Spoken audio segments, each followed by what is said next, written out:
Boa tarde, senhor presidente.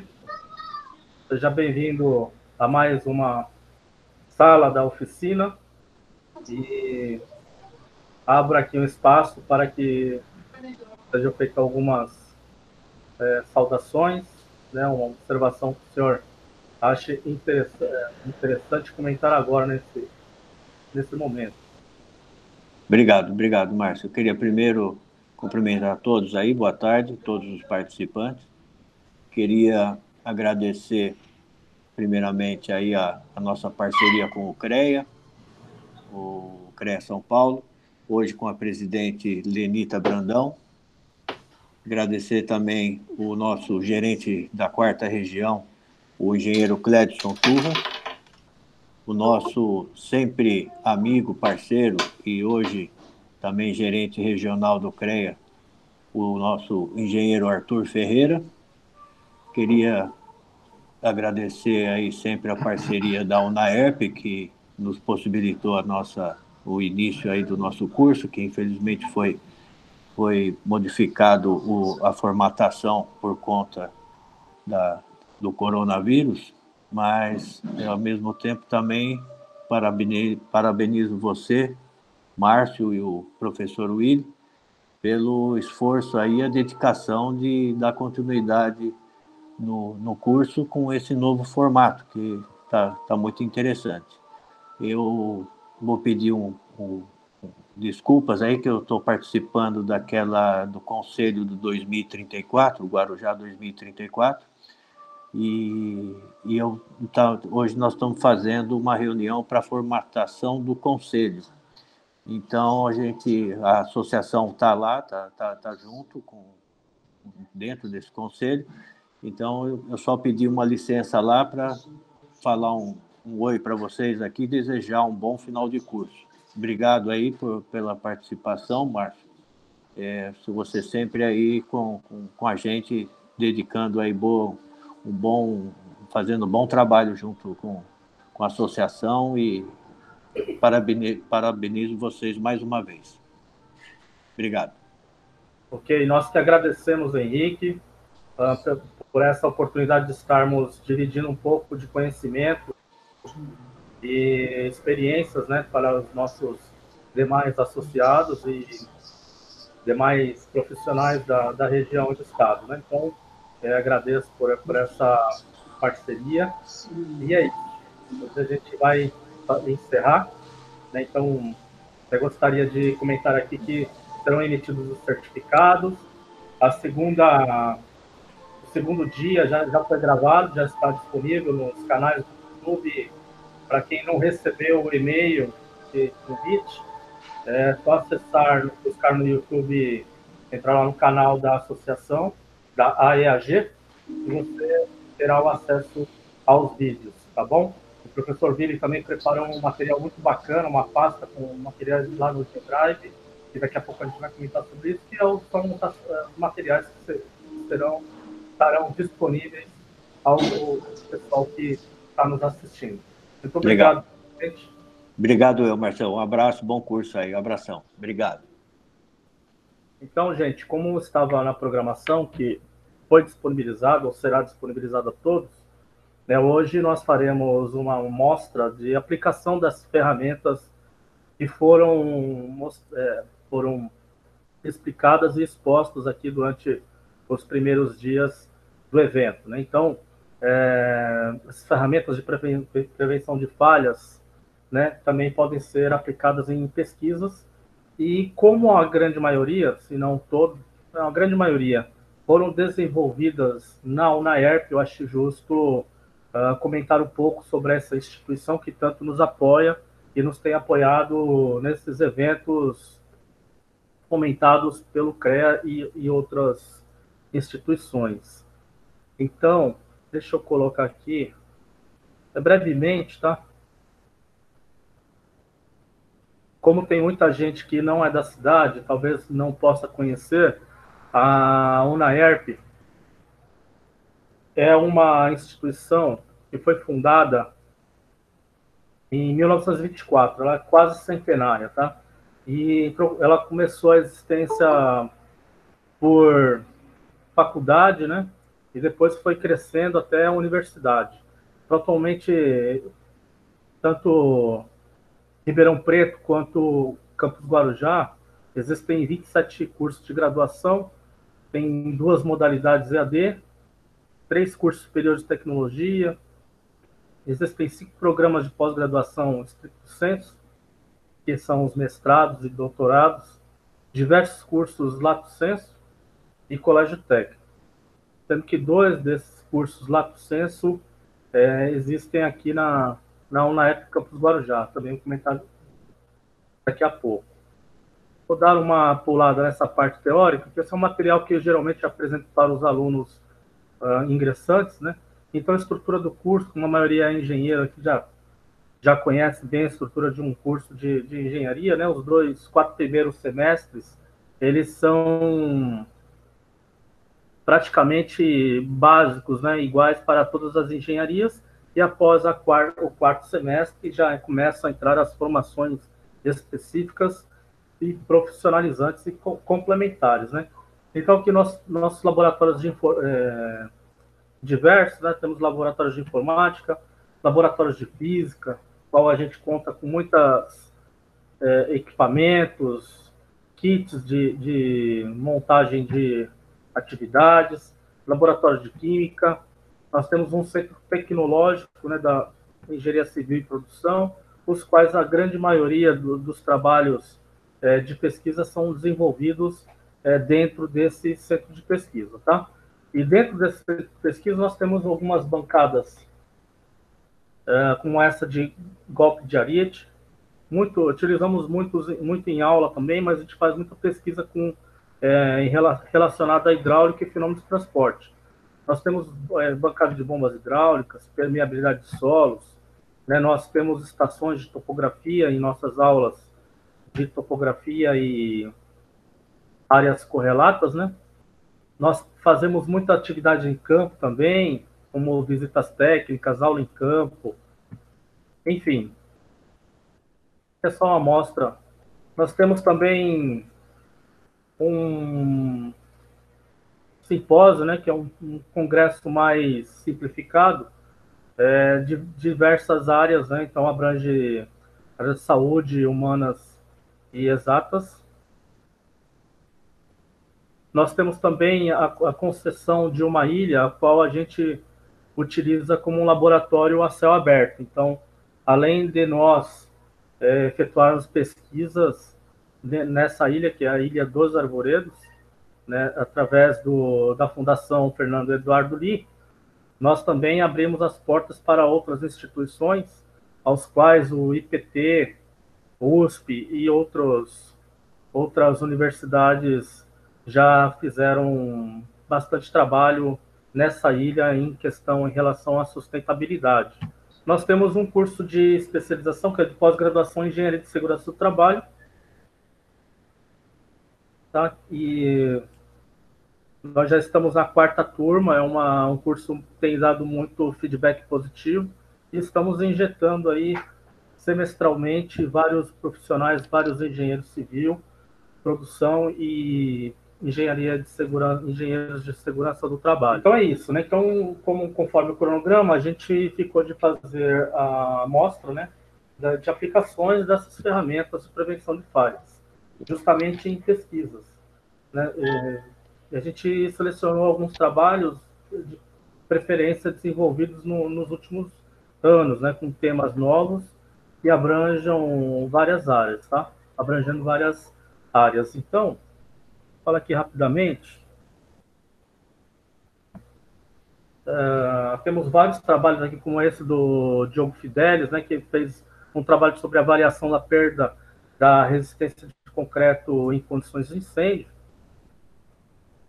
Então, todos esses trabalhos vão ficar disponíveis para vocês aqui com o link que tá da revista ou do congresso que foi publicado. Então, vários trabalhos aqui não foram publicados em congressos, revistas digitais, etc.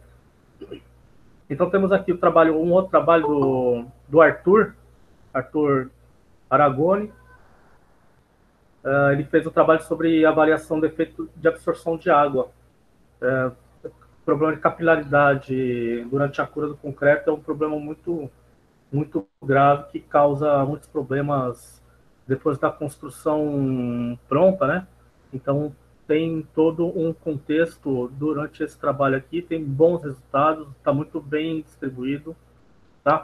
Esse aqui do Marcos Vinícius, terceiro, ele fez sobre a utilização de RCCs, então, que é um agravante, inclusive teve uma atualização da lei municipal recente aqui no município de Guarujá em relação ao descarte de resíduos da construção civil, e aí eles criaram o PGRCC, né, que é o Plano de Gerenciamento de Resíduos da Construção Civil. Então, dentro desse tema aí, o Marcos, ele fez um trabalho com aproveitamento de RCC na construção de concretos e materiais de construção para reutilização. Tá? E também apresentou resultados surpreendentes. Deixa eu dar uma olhada aqui. Tem gente querendo entrar. Continuando, aí temos vários aqui da Adriana Rey, avaliação de desempenho de uma união soldada, né? É um trabalho mais de engenharia mecânica, voltado para soldas em tubulações de plataformas de petróleo. Outra aqui da Rey, que é análise de desempenho de uma junta soldada para tubulações em uma plataforma marítima. Esse de Silva, estudo de falha de palheta de uma turbina a vapor, geradora de energia. Então, várias situações, estudos de casos, né, que foram observadas falhas e que foram utilizadas ferramentas de mitigação dessas falhas, tá? Essa aqui de análise de influência do operador de solda, também vários trabalhos de solda, tá? Análise dos efeitos das tensões residuais em juntas soldadas, métodos de análise de falhas utilizando ferramentas da qualidade. Tem essa aqui também do Rodrigo Pereira, Rodrigo Santana Pereira, simulação da degradação de concretos em meios alcalinos pela reação álcali agregado, a famosa RAA, né? Então é um problema muito conhecido pelos engenheiros civis, problema de patologia, que causa muitos problemas de trinca e desagregação da superfície do concreto. Falhas prematuras em tubulação industrial de aço inoxidável. Esse outro de melhoria de segurança no uso de plataformas de alumínio para a construção civil. Trabalho muito bem elaborado também, utilizando muitas técnicas e softwares para cálculos dimensionais. Esse de gestão de ativos aplicando métodos para consistentes, para saneamento de dados. Esse é um trabalho que utilizou a ferramenta a lógica para consistente. Emprego das metodologias MASP e PDCA, duas ferramentas que o Vini comentou muito aí durante a oficina, né, em uma análise de falhas de equipamento estrutural. Então,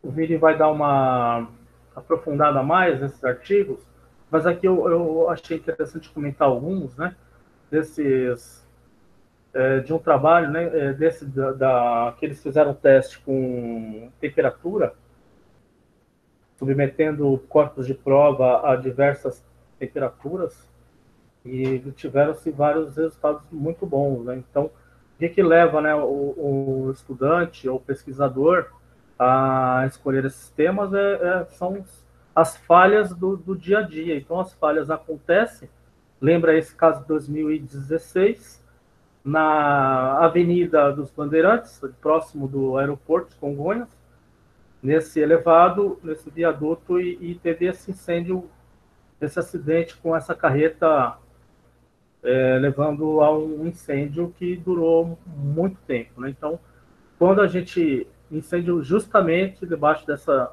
estrutura de concreto, um incêndio que justamente embaixo do elevado que acabou comprometendo seriamente as propriedades físicas desses elementos estruturais que compõem esse viaduto. Então, quais foram, ao mestre Yoda aí, quais foram as ferramentas da qualidade aplicadas, né? Então, o Vini vai falar um pouco sobre isso daqui a pouco. E aí um outro trabalho também, avaliação do efeito da absorção de água durante o processo da cura do concreto, realizado pelo Arthur.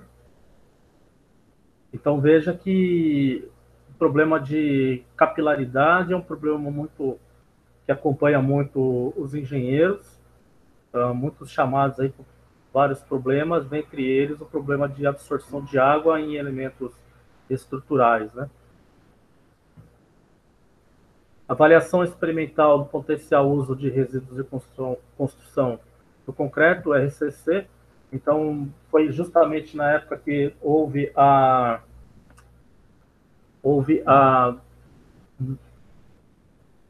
atualização dessa norma do PGRCC. Então, todos os projetos eles ficam limitados, ficam condicionados à entrega do PGRCC. Então, muita gente entrega projeto de obra para liberação de alvará na prefeitura. Se não tiver o PGRCC, não é protocolado esse projeto, né? Então, mediante a isso, essa problemática de resíduos da construção civil no município e em outras regiões, esse pesquisador resolveu fazer um estudo das propriedades físicas de um material, de uma amostra que ele pegou de uma usina de reciclagem, se eu não me engano foi de Praia Grande, e fez uma diminuição, uma redução do tamanho desse material e acabou fazendo várias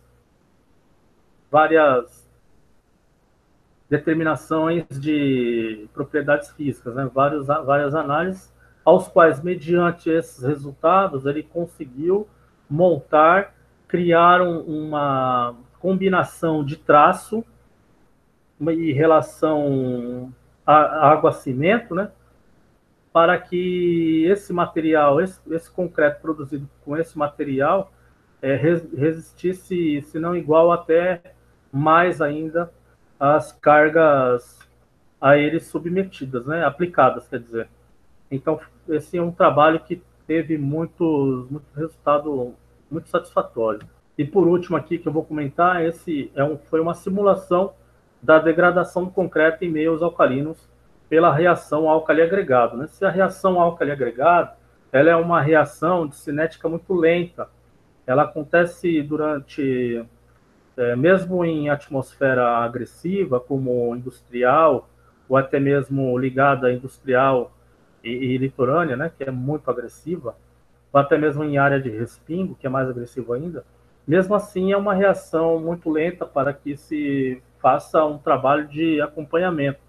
Então, esse pesquisador, ele fez uma simulação, ele fez uma aceleração dessa reação álcali-agregado, submetendo aí alguns corpos de prova, utilizando 3 tipos de agregados miúdos, de 3 fornecedores diferentes, e aí ele, através do traço que ele criou, né, que ele adotou, ele submeteu os corpos de prova a uma solução de soda cáustica, né, NaOH, a 50% e ainda colocou a 50 graus, então aumentando a temperatura e a concentração do reagente de degradação, ele conseguiu acelerar esse processo da reação álcali-agregado e, após isso, ele conseguiu fazer os testes de compressão para que pudéssemos comparar a diferença entre o material não degradado, o material não submetido a essa reação e o material após a reação. Então, você vê aí que a importância do estudo dessa reação, né, do RAA, justamente isso, né? É um problema que dá muito, que é muito aplicado em fundações, tá? De grandes estruturas, tá?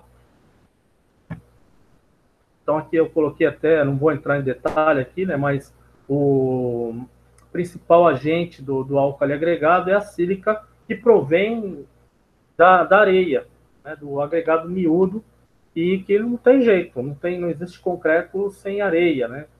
Então, é uma reação que ocorre realmente, porém, em todas as estruturas de concreto, porém, umas ocorrem com uma cinética maior e outras com cinéticas menores. Então, por isso é importante o estudo para que, após a aplicação, né, após a construção da edificação, seja feita uma aplicação de um material para que essas reações elas diminuam, tá? Então, o resultado do álcali agregado é esse éster aqui, que é um gel expansivo, tá? Que é formado através dessas reações. Podem acontecer tanto com o sódio, que são os metais, que é um metal alcalino, tanto quanto o potássio também, que é um metal alcalino, lembrando das aulas de químicas lá da tabela periódica. Então é isso, gente. Eu vou deixar aqui agora o professor Willi. Então, muito bem. Vou começar a fazer aqui a minha apresentação. Muito bem. Então, foi muito providencial, né, a fala do professor Márcio aqui no início sobre o curso. O curso de engenharia que nós temos aqui na universidade, né, ele faz algumas avaliações, né, tanto em termos de sala de aula, quanto em pesquisas, né, que são executadas ao longo do curso. Nestas avaliações feitas em sala de aula e nas pesquisas, nós buscamos, né, tentar reproduzir algumas coisas que nós encontramos na prática, né, não só pela teoria, que é necessária, obrigatória, claro, dos cursos, né, mas também tentar apresentar algumas considerações práticas, tá? Então, dentro desse aspecto, na minha apresentação de agora, né, de hoje, eu irei mostrar alguns detalhes, né, sobre isso, tanto coisas que nós falamos em sala de aula, quanto que apresentamos em congresso e em revistas, tá? Aqui só uma rápida apresentação minha, mais uma vez, né, meu nome aqui completo, endereço, né, currículo, Lattes. Bem, o que nós vamos falar aqui hoje é justamente isso. Nós vamos mostrar atividades de pesquisa focadas na melhoria do controle de falhas nos projetos de engenharia, melhorando, visando, né, a sua melhor confiabilidade. No Márcio já adiantou alguns casos aqui, né, vou detalhar alguns outros, além de comentar também daqueles, né, entrar em mais profundidade daqueles que o professor Márcio comentou. Uma coisa curiosa, né, na realidade, todos nós estamos lecionando por sistemas como esses, né, nós professores das universidades, e ontem, né, aconteceu um caso durante uma aula, e eu falei com os meus alunos, olha, eu vou mostrar isso no evento de amanhã da Associação de Engenharia, né, falando sobre falhas, né. Foi um caso, um exercício na sala de aula, na disciplina de estruturas metálicas. Nós estávamos avaliando barras submetidas à tração, que eram unidas por pinos parafusos, né. Barras ou elementos estruturais metálicos, né, com a disciplina de estrutura metálica. Então, nós estávamos avaliando essa situação com união de pinos e parafusos. Pode ser feito por pinos e parafusos ou por uniões soldadas. A norma aplicável a essa condição é a NBR 8800. Tá? Então, essa norma, a NBR 8800, ela traz duas equações relevantes para fazer o projeto da estrutura metálica unida por pinos e parafusos. Essas duas equações são essas aqui que eu vou destacar, tá? Aqui do nosso lado esquerdo. Nós temos uma equação que ela prevê a entrada da estrutura metálica em condições de empeno, de deformação plástica. A parte da estrutura que não está com parafuso. Tá? Do nosso lado aqui direito, nós temos uma outra equação que ela prevê a falha da estrutura quando nós temos uma ruptura plástica na seção unida, né, por pinos e parafusos. São equações dadas pela norma, né, basicamente elas descrevem a força aplicável com a condição aqui de projeto mecânico, um projeto estrutural, essa força aqui NT-RD, né? N é de força normal, T de tração e RD de resistência. Tá? Então, um detalhe interessante aqui é que na equação do lado esquerdo nós temos a área bruta, a área da seção reta normal, e na equação na equação do lado de nós temos a área efetiva, a área que efetivamente está presente devido à presença dos furos. Né? Os furos eles reduzem a área. Tá? E reparem que também temos parâmetros diferentes das duas equações para justamente avaliar de maneiras diferentes. De um lado, nós temos o limite de escoamento e um coeficiente de ponderação diferentes, tá? E do outro lado, nós temos o limite de resistência do metal, do aço, e um outro parâmetro aqui diferente. Tá? Repare que os parâmetros têm números diferentes, tá? Em função da condição de uso do material. Mas, tipicamente, a gente considera, né, a condição normal, que seria aqui, no caso, 1,35 e 1,10 do outro. Tá? Então, resumidamente, são equações que prevêem o projeto de juntas parafusadas. Bom, o que acontece? Né? Eu não vou entrar muito no mérito, eu já expliquei mais ou menos como é que é o procedimento. Então, imagine só o seguinte, nós temos uma junta parafusada entre duas cantoneiras tipo L.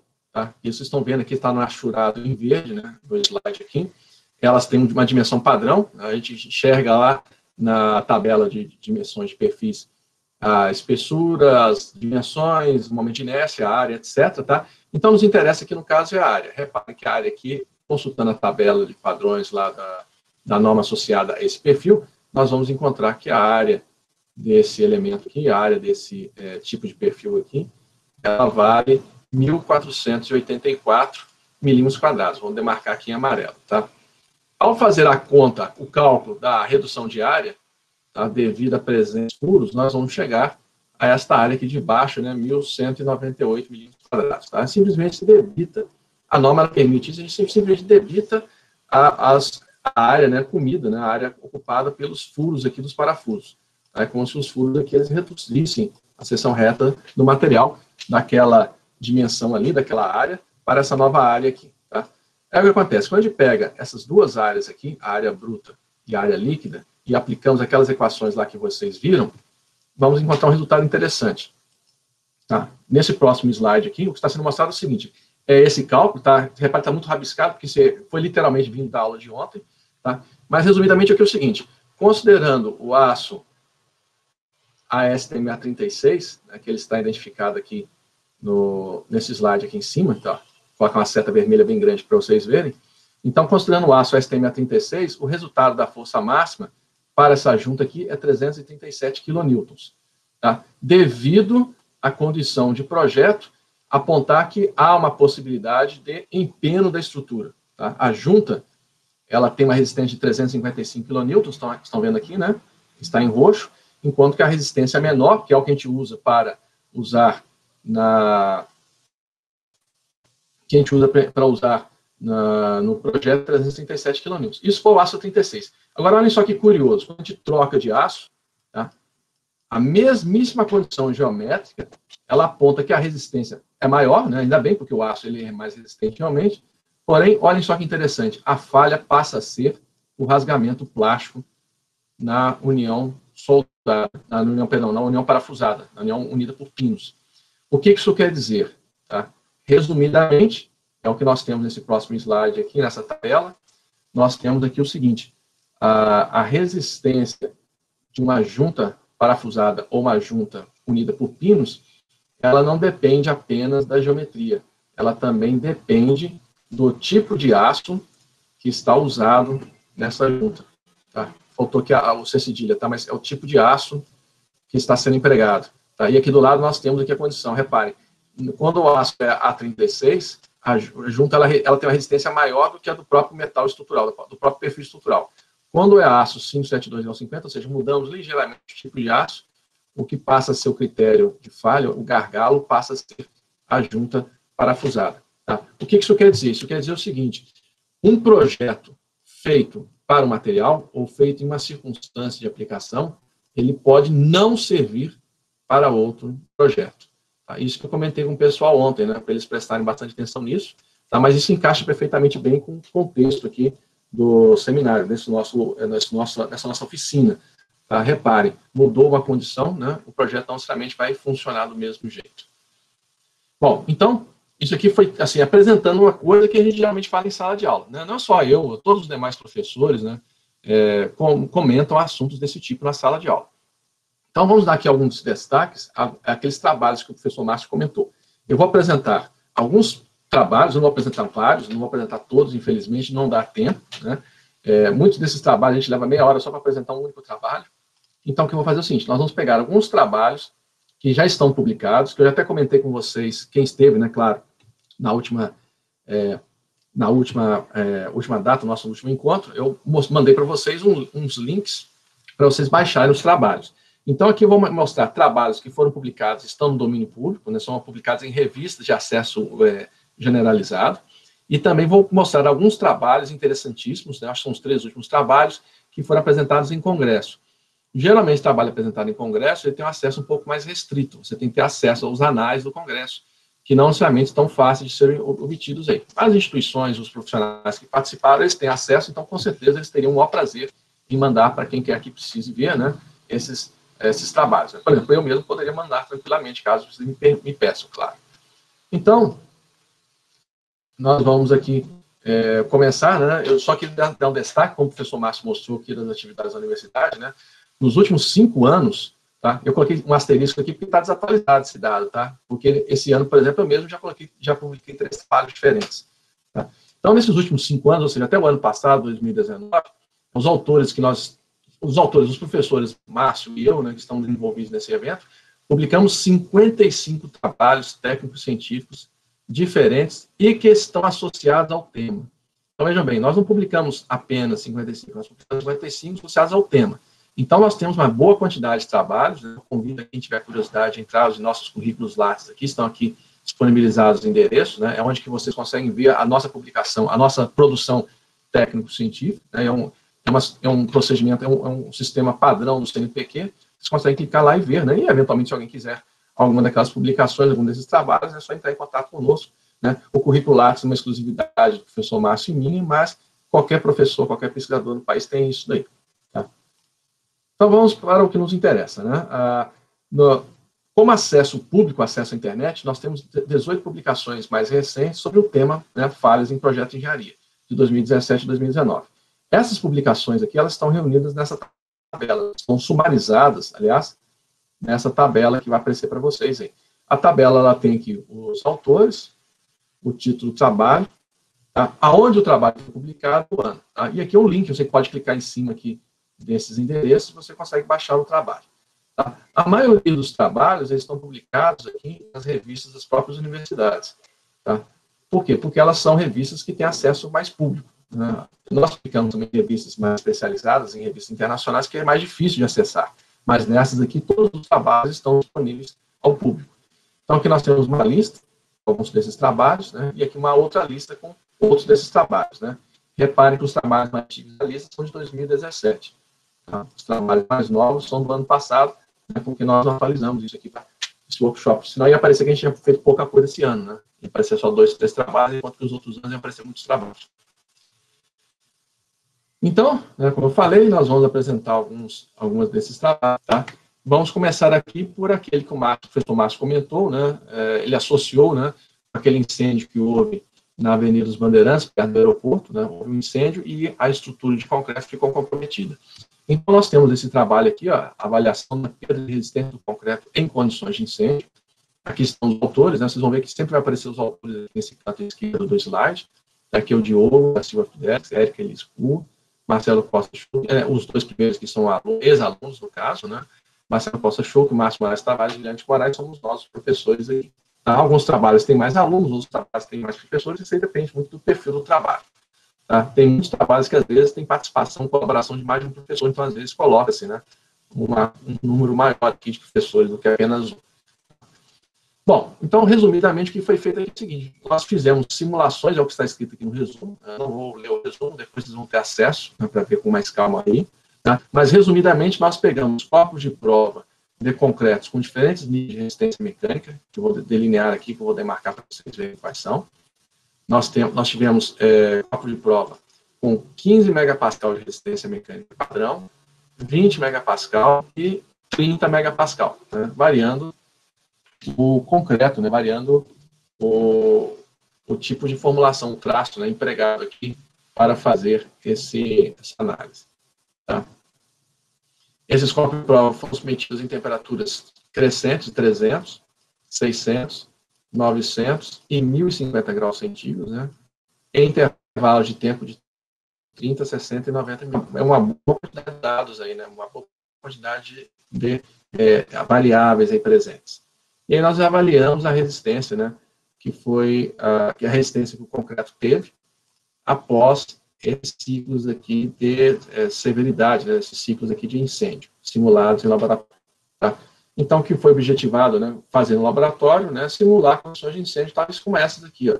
Um incêndio aconteceu aqui na sede do CESP, em São Paulo, né, e o colapso das lojas Zelo, em Barueri. Tá? Ambos os casos aqui envolvendo incêndio. Aqui tem uma foto do lado esquerdo do incêndio que aconteceu nesse edifício aqui do CESP, tá?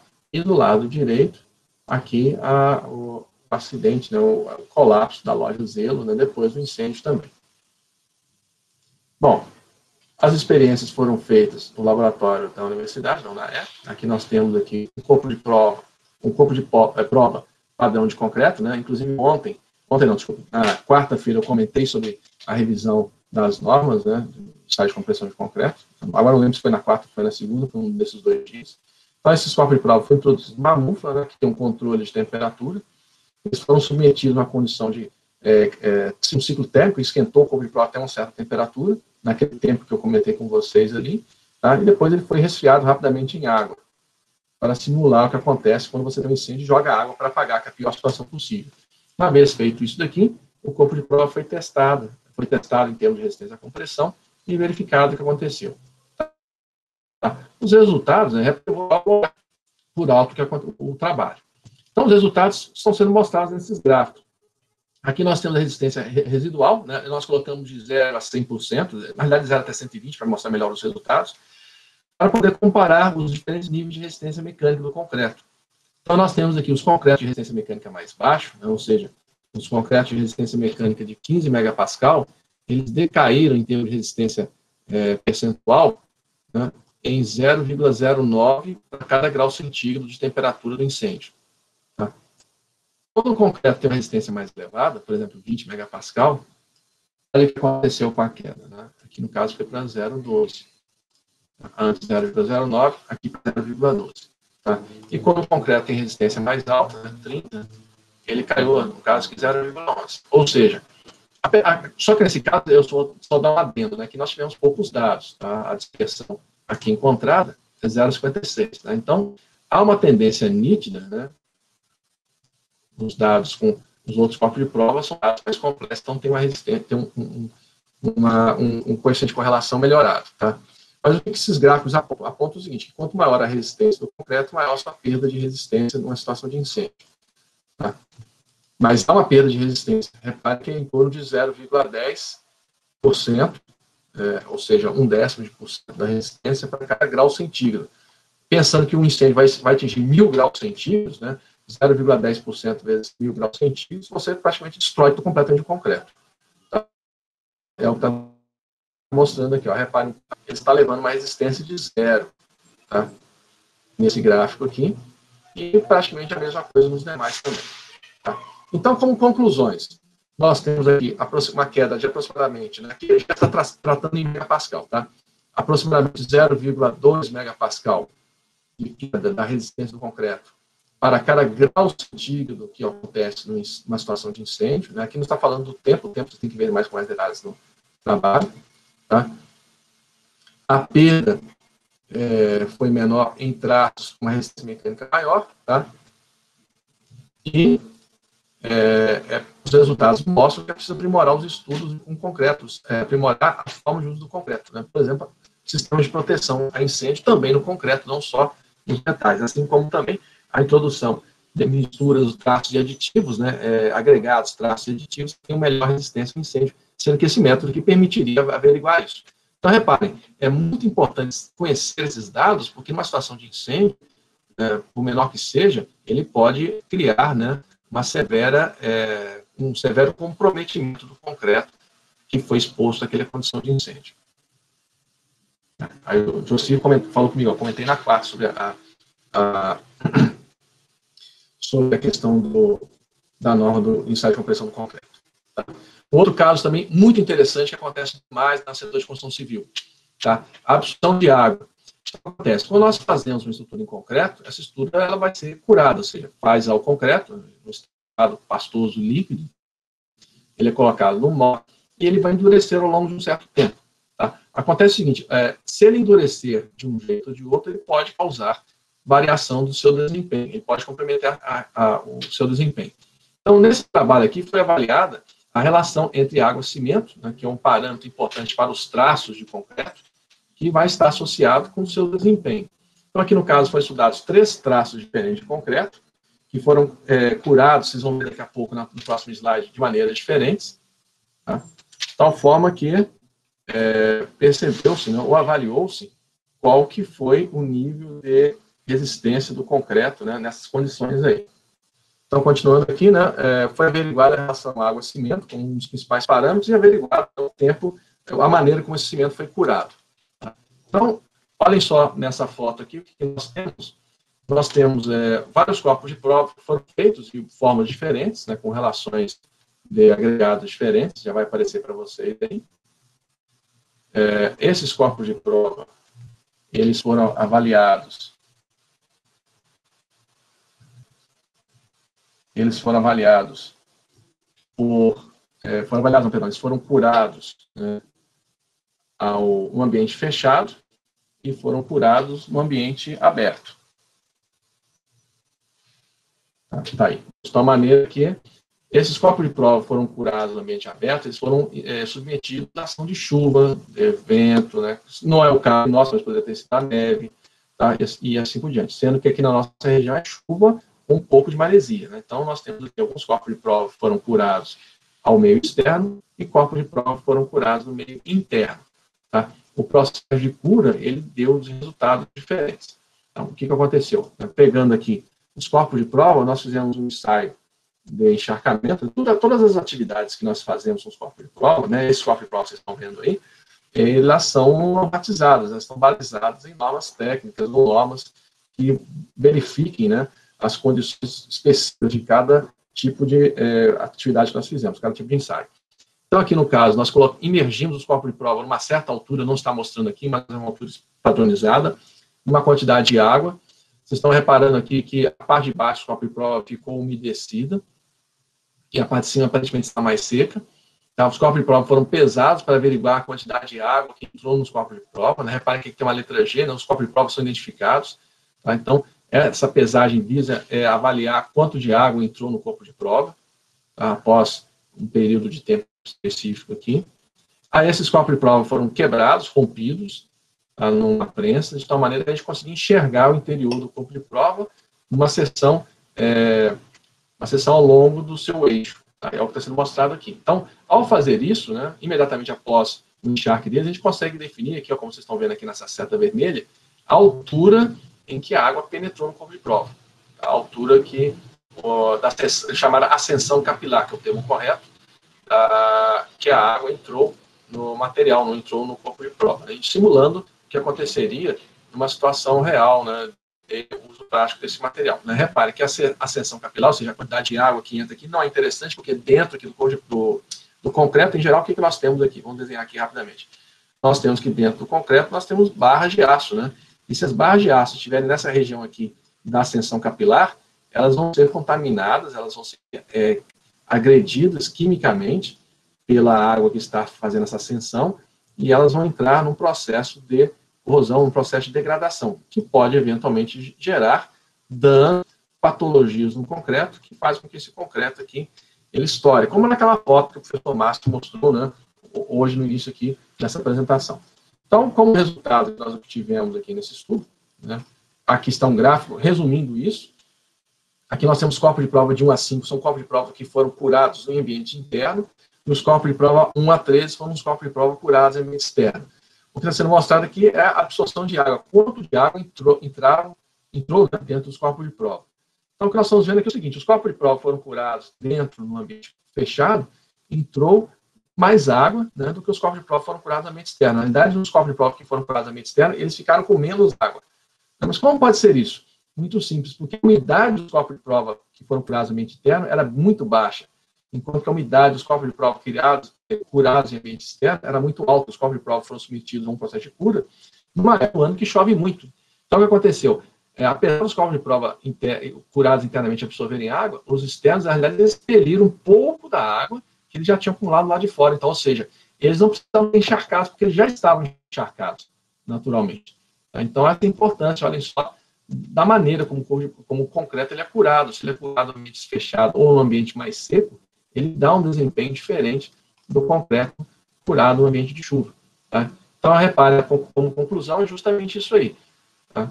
As conclusões, olhando esses dados, esses gráficos, né, essas avaliações que foram feitas, é que o corpo de prova curado em um processo de um ambiente diferenciado, ele vai ter características diferentes também. Vamos ter um material menos poroso, mais úmido ou menos úmido, em função das suas condições aí de exposição. Eu não tinha comentado aqui, né, mas o que foi avaliado foi a relação água-cimento, né, e verificou-se, né, que um corpo de prova com menor relação entre água e cimento, ele tinha uma absorção de água menor, né, dentre esses aí que nós estamos vendo no gráfico, ou que vimos no gráfico, né, aquele que tem uma relação água-cimento menor, ela absorve menos água, porque ele cria menos porosidade, né, tem menos efeito de capilaridade, e aí o material, o concreto, perdão, ele vai ter um desempenho melhorado. Tá? Então, isso aí foi colocado aqui no trabalho, tá?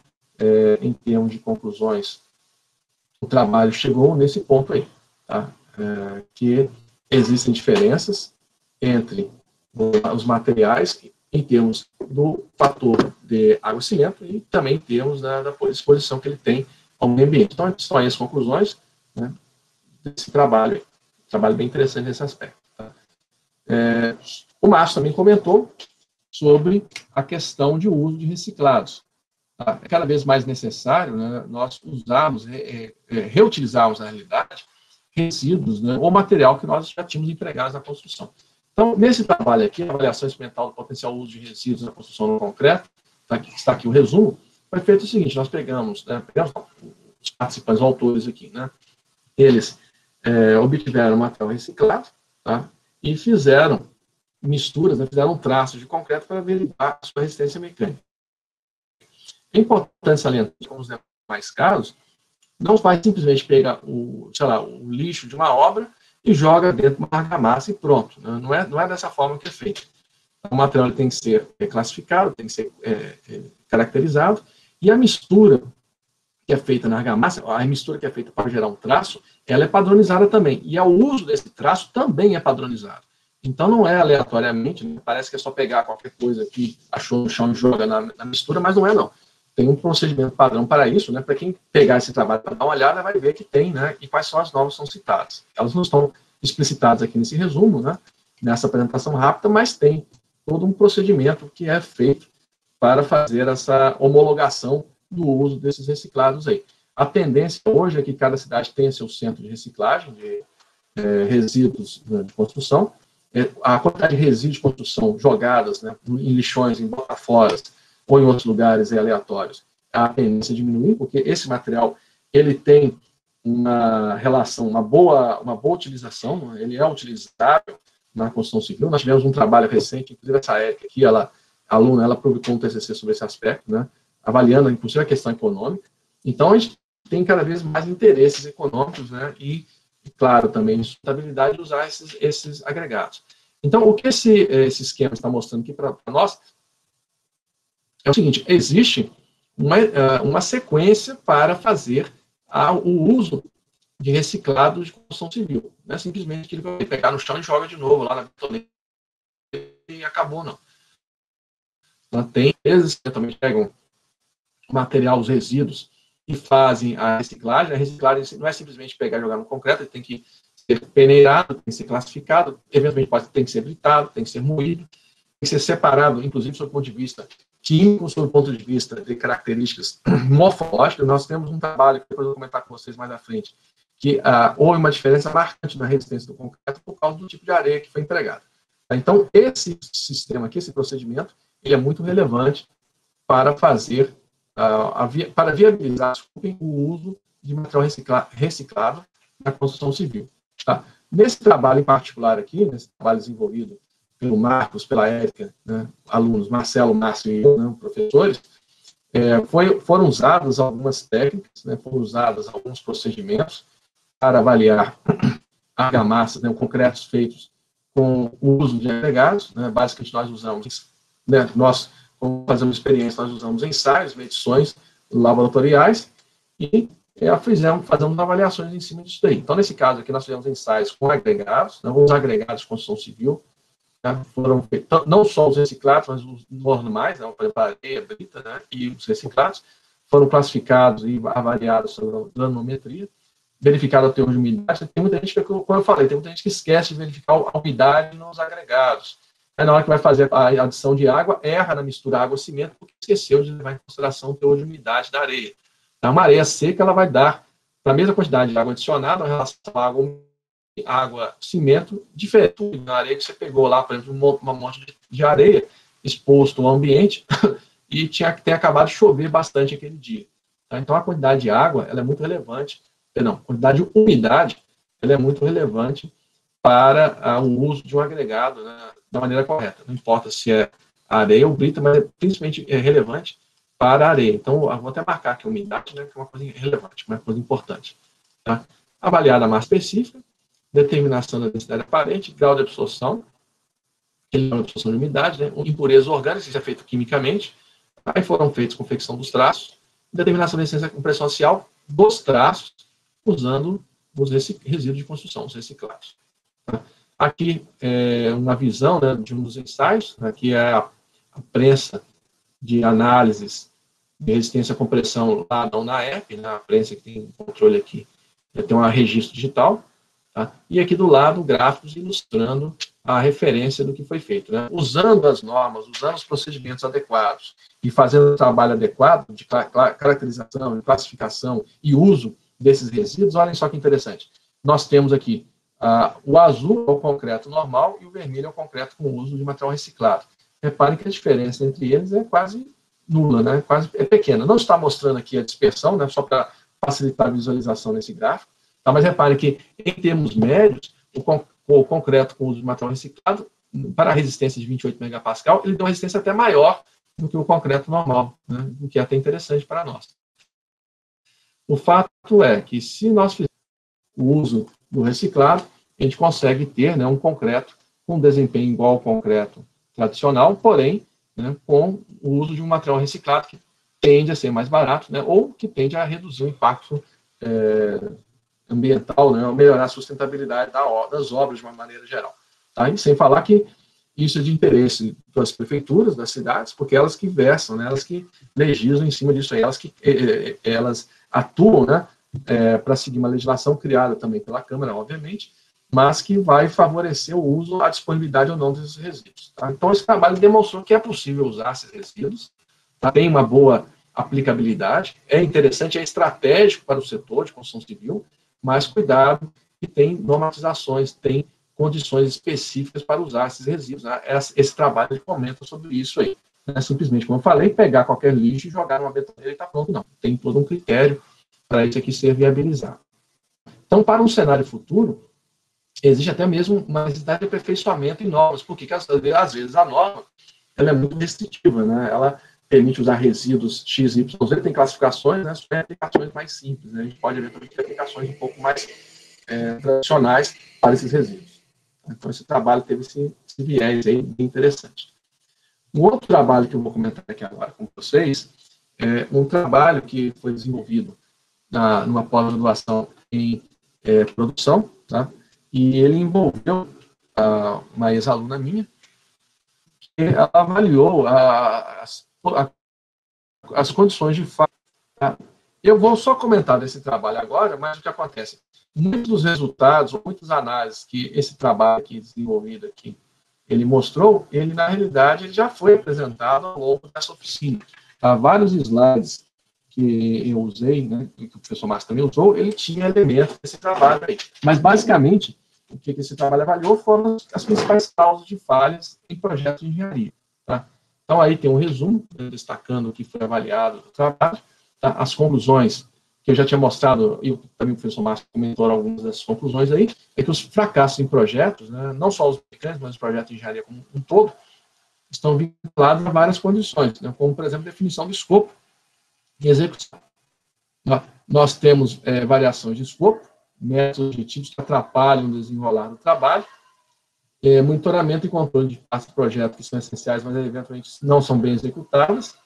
Tá? E o mais importante de tudo isso aqui, que eu vou destacar, aqui nesse slide, né, fazer uma marcação aqui nesse slide, que nós temos que ter dedicação e aplicação, engajamento das equipes envolvidas no projeto. Tá? Ou seja, todos envolvidos no projeto, inclusive o gerente do projeto. Tá? Para isso aqui ter realmente controlar, né, falhas em projetos de engenharia, tá, de tal maneira a mitigar, tá, esta ocorrência ou as causas, né, as consequências dessas falhas. Tá? Então, isso aqui é um trabalho que eu não vou entrar muito em detalhe, porque nós já apresentamos ele aqui ao longo dos nossos slides aqui nesses últimos dias. Tá? Um outro trabalho também que o Márcio comentou agora há pouco é sobre a avaliação da degradação do concreto devido a meios alcalinos. Né? Nossa região aqui, que é uma região litorânea, no Guarujá, a região da Baixada Santista como um todo, na realidade, né, ela tem, né, um grande percentual de álcalis na atmosfera, né, a maresia.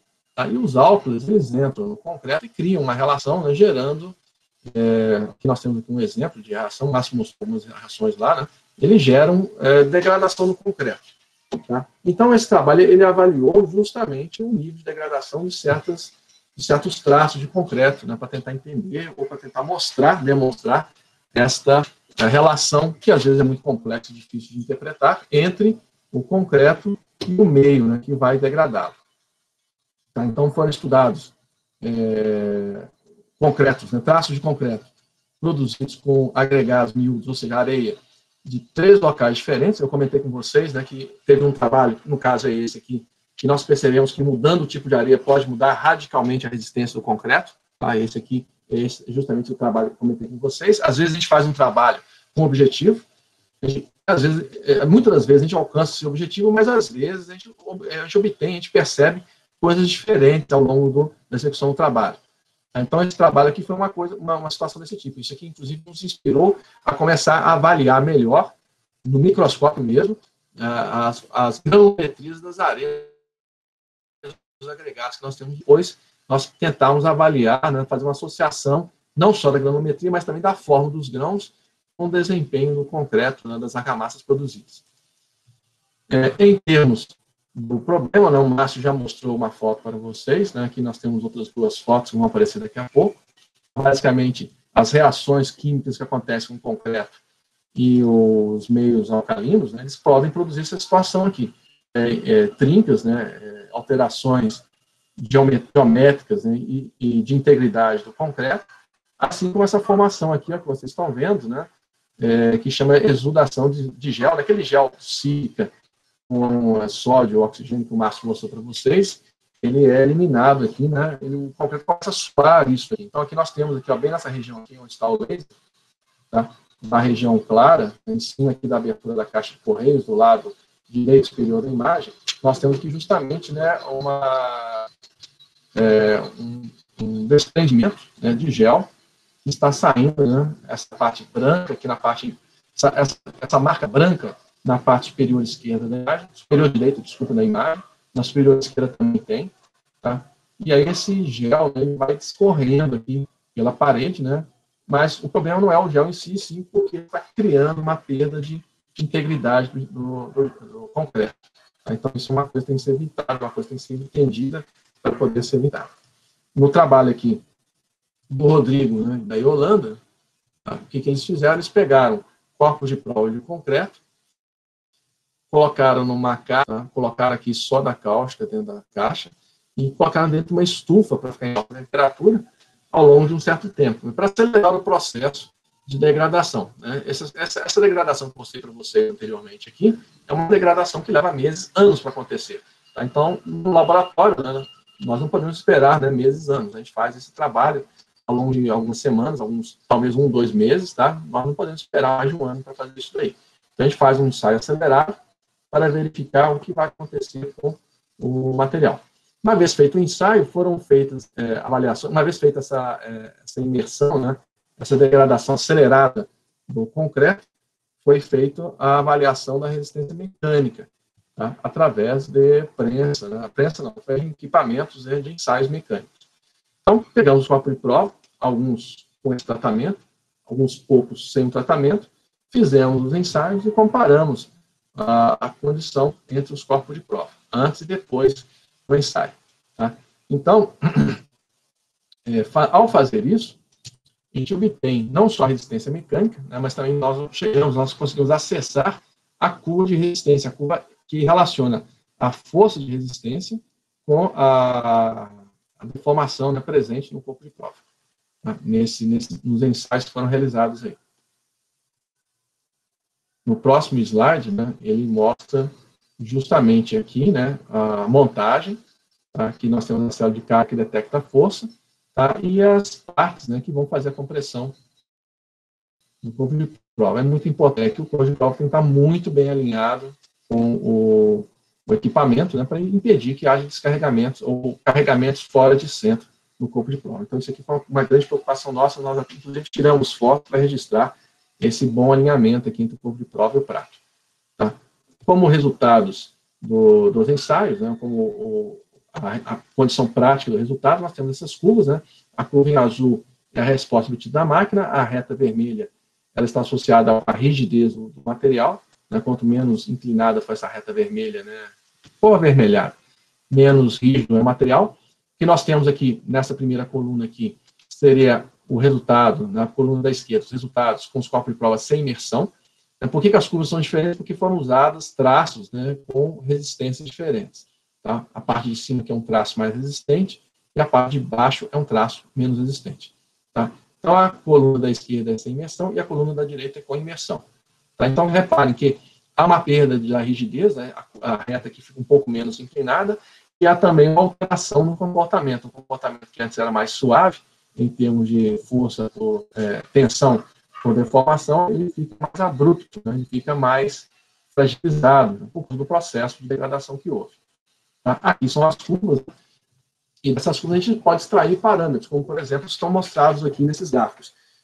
Nós temos a tensão máxima, a resistência máxima do material, a deformação máxima, a rigidez máxima, tá? Que é aquela inclinação que eu comentei com vocês, e a tenacidade, ou seja, a energia do material, que a gente consegue quantificar integrando aquelas curvas lá que nós mostramos antes. Então, o que nós temos aqui, as cores mais escuras, né, azul, verde, escuro, vermelho, escuro, tá, são os corpos de prova não tratados. Tá? E as cores mais claras, né, azul, verde e rosa, né, como se fosse um vermelho desbotado, são os mesmos corpos de prova das cores anteriores, só que tratados. Tá? Então, por exemplo, na tensão máxima, que esse gráfico no superior esquerdo aí, temos que o corpo de prova não tratado de uma areia, agora eu não coloquei aqui a legenda para falar qual que é a areia que é qual, né? Mas, digamos, a areia A, ela forneceu um corpo de prova com 24,82 megapascal de resistência média. Uma vez feita essa imersão com soda cáustica, ele foi para 22,28. Tá? Mais uma vez, eu não estou apresentando aqui o desvio padrão. Tá? A gente tem que sempre o desvio padrão também. E na areia A, foi esse resultado, azul escuro para azul claro. Na areia B, do verde escuro para os verdes claros aqui. E na areia C, no vermelho, para esse vermelho desbotado. Tá? Houve uma variação aqui, nesse caso aqui, para os corpos de prova da areia verde, né, por causa da geometria do corpo de prova. A geometria de um corpo de prova aqui é uma, e a geometria do outro corpo de prova é outra. E nós também avaliamos, né, o efeito da geometria. Então, por isso que tem essas duas barras de tamanhos diferentes. Tá? Mas a gente pode desconsiderar essa penúltima barra, né, a gente pode considerar só a antepenúltima e comparar com a segunda, né, mostrando que há uma perda na tensão, na deformação máxima, na rigidez e na tenacidade do material à medida que vai sendo degradado. Tá? E aí, como conclusões, nós temos essas aí. Tratamento feito com soda cáustica normal, né? O normal é a concentração, né? Durante 14 dias, ele ficou 14 dias dentro de uma estufa, a 80 graus centígrados, ficou 14 dias dentro de uma estufa, o pessoal teve que acompanhar isso, a antiga estava mesmo nessa temperatura nesse tempo todo, tá? Levaram os corpos de prova a apresentar uma resistência 8% menor do que a média antes do tratamento. Tá? E a grande diferença, né, foi reduzida, né, na tenacidade. A tenacidade caiu a 1/4, ou seja, a resistência concreta caiu um pouco, mas a resistência dele à fratura caiu bastante, né, caiu 1/4 nesses parâmetros aqui do estudo. Tá? Então, mostrando realmente essa reação alcalina ela é prejudicial. Tá? Lembrando que isso aí foi um ensaio acelerado feito em laboratório. Então, isso aí até agora nós falamos muito de concreto, né? Vamos mudar um pouco aqui o enfoque, vamos falar um pouco aqui agora sobre alumínio para construção civil. Tá? É muito usual para fazer telhados, né, ou fazer coberturas, os funcionários, os operários, os construtores têm que subir até lá no alto e fazer fazer manipulação de materiais, fazer instalação de componentes, né, fixação de elementos. E para fazer isso de maneira adequada, existe uma norma, por exemplo, a NR18, no caso, tá, que requisita que esses trabalhos devem ser feitos com dispositivos adequados. Tá? Então, a maneira tradicionalmente usada para atender a esse requisito é usar passarelas que são adequadamente fixadas à estrutura do telhado, da cobertura que está sendo avaliada. Tá? Então, o que foi feito nesse trabalho foi justamente avaliar um tipo de para melhorar a sua segurança. Essas passarelas, né, elas servem para as pessoas trabalharem em coberturas, tal como está mostrado nessas fotos aqui.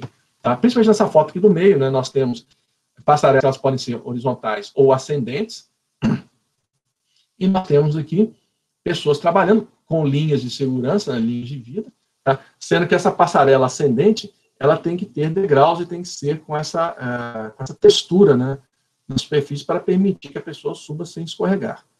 Tá? Então, tem alguns requisitos importantes nessa passarela. Tá? O que não está muito claro, às vezes, é como que essa passarela tem que ser fixa à cobertura. Ela pode ser emendada e presa com cabos, ou simplesmente presa com cabos, como está sendo mostrado nessa foto aqui do lado direito aqui da imagem. Bom, para fazer essa avaliação, o que nós precisamos avaliar? Para fazer esse estudo, o que nós precisamos considerar, né? Como é alumínio, né, e nós vamos ter que mudar a estrutura, fazer uma adequação na estrutura, e essa adequação vai ter que ser feita, por exemplo, soldagem, nós temos que avaliar, né, um tipo de composição química de materiais presentes. Um detalhe importante é que os fabricantes eles não informam exatamente qual é o material. Então, nós tivemos também fazer uma análise química e análise estrutural, para fazer a verificação da resistência mecânica do material, para realmente avaliar o que está acontecendo. Tá? Então, o objetivo aqui foi o seguinte, nós criarmos pontos de apoio na plataforma, possivelmente na estrutura que está sendo usada. Tá? Aqui, no caso, foi para uma estrutura específica, que foi, eu já posso falar, né? Isso aqui foi para a expansão no porto da TIM, no terminal integrador, eu esqueci o nome da pessoa, mas é aquele lá da Vai, né? Lá, fica do lado da usina siderúrgica, aqui em Santos, né? Santos, Cubatão. Tá? Na Enal, né? Tinham 5 galpões enormes para armazenamento de grãos que tiveram que colocar o telhado e pediram, né, para fazer uma adequação na plataforma, que a plataforma era lisa na parte de baixo. Então, foi avaliado esse anexo aqui, esse apêndice na plataforma. Esse apêndice não pode ser feito de qualquer maneira, ele tem que ter uma geometria específica para encaixar na viga da estrutura, no perfil lá da estrutura da cobertura do telhado. Nós temos que considerar os esforços mecânicos aplicados, o material, como eu falei para vocês, nós tínhamos que investigar qual que é o material da plataforma e o material aqui nesse anexo. A geometria foi avaliada inicialmente por meios analíticos tradicionais, a gente faz o cálculo de resistência de materiais tradicional que a gente ensina na sala de aula, tá? E foi validado depois por elementos finitos. Então, nós pegamos essa geometria aí, colocamos carregamentos variados até avaliar qual que é o nível de resistência que a estrutura apresentaria ou que esse elemento iria apresentar. Em sendo compatível com a aplicação, foi feita a especificação de procedimento de solda. Soldar alumínio não é uma coisa simples, né? Não vou entrar aqui no mérito disso, tá? Mas basicamente você tem que usar uma fonte de soldagem com tungstênio, né? Soldagem com o uso de tungstênio, tem algumas pessoas chamam TIG, né? Mas a sigla mais correta é GTAW. Essa solda TIG ela é em paralelo ao equipamento, e a solda também a fonte tem que fazer uma variação de frequência para poder quebrar a oxidação de alumínio. E o alumínio também tem que ser limpo, a superfície dele tem que ser limpa para não criar nenhum problema. Na verdade, na época, né, nós usávamos álcool gel para limpar isso daqui. Tá? Então, foi feita uma empresa, que a gente Pebras, né, uma empresa que fez isso aqui, foi soldado e foi muito bem empregado. Tá?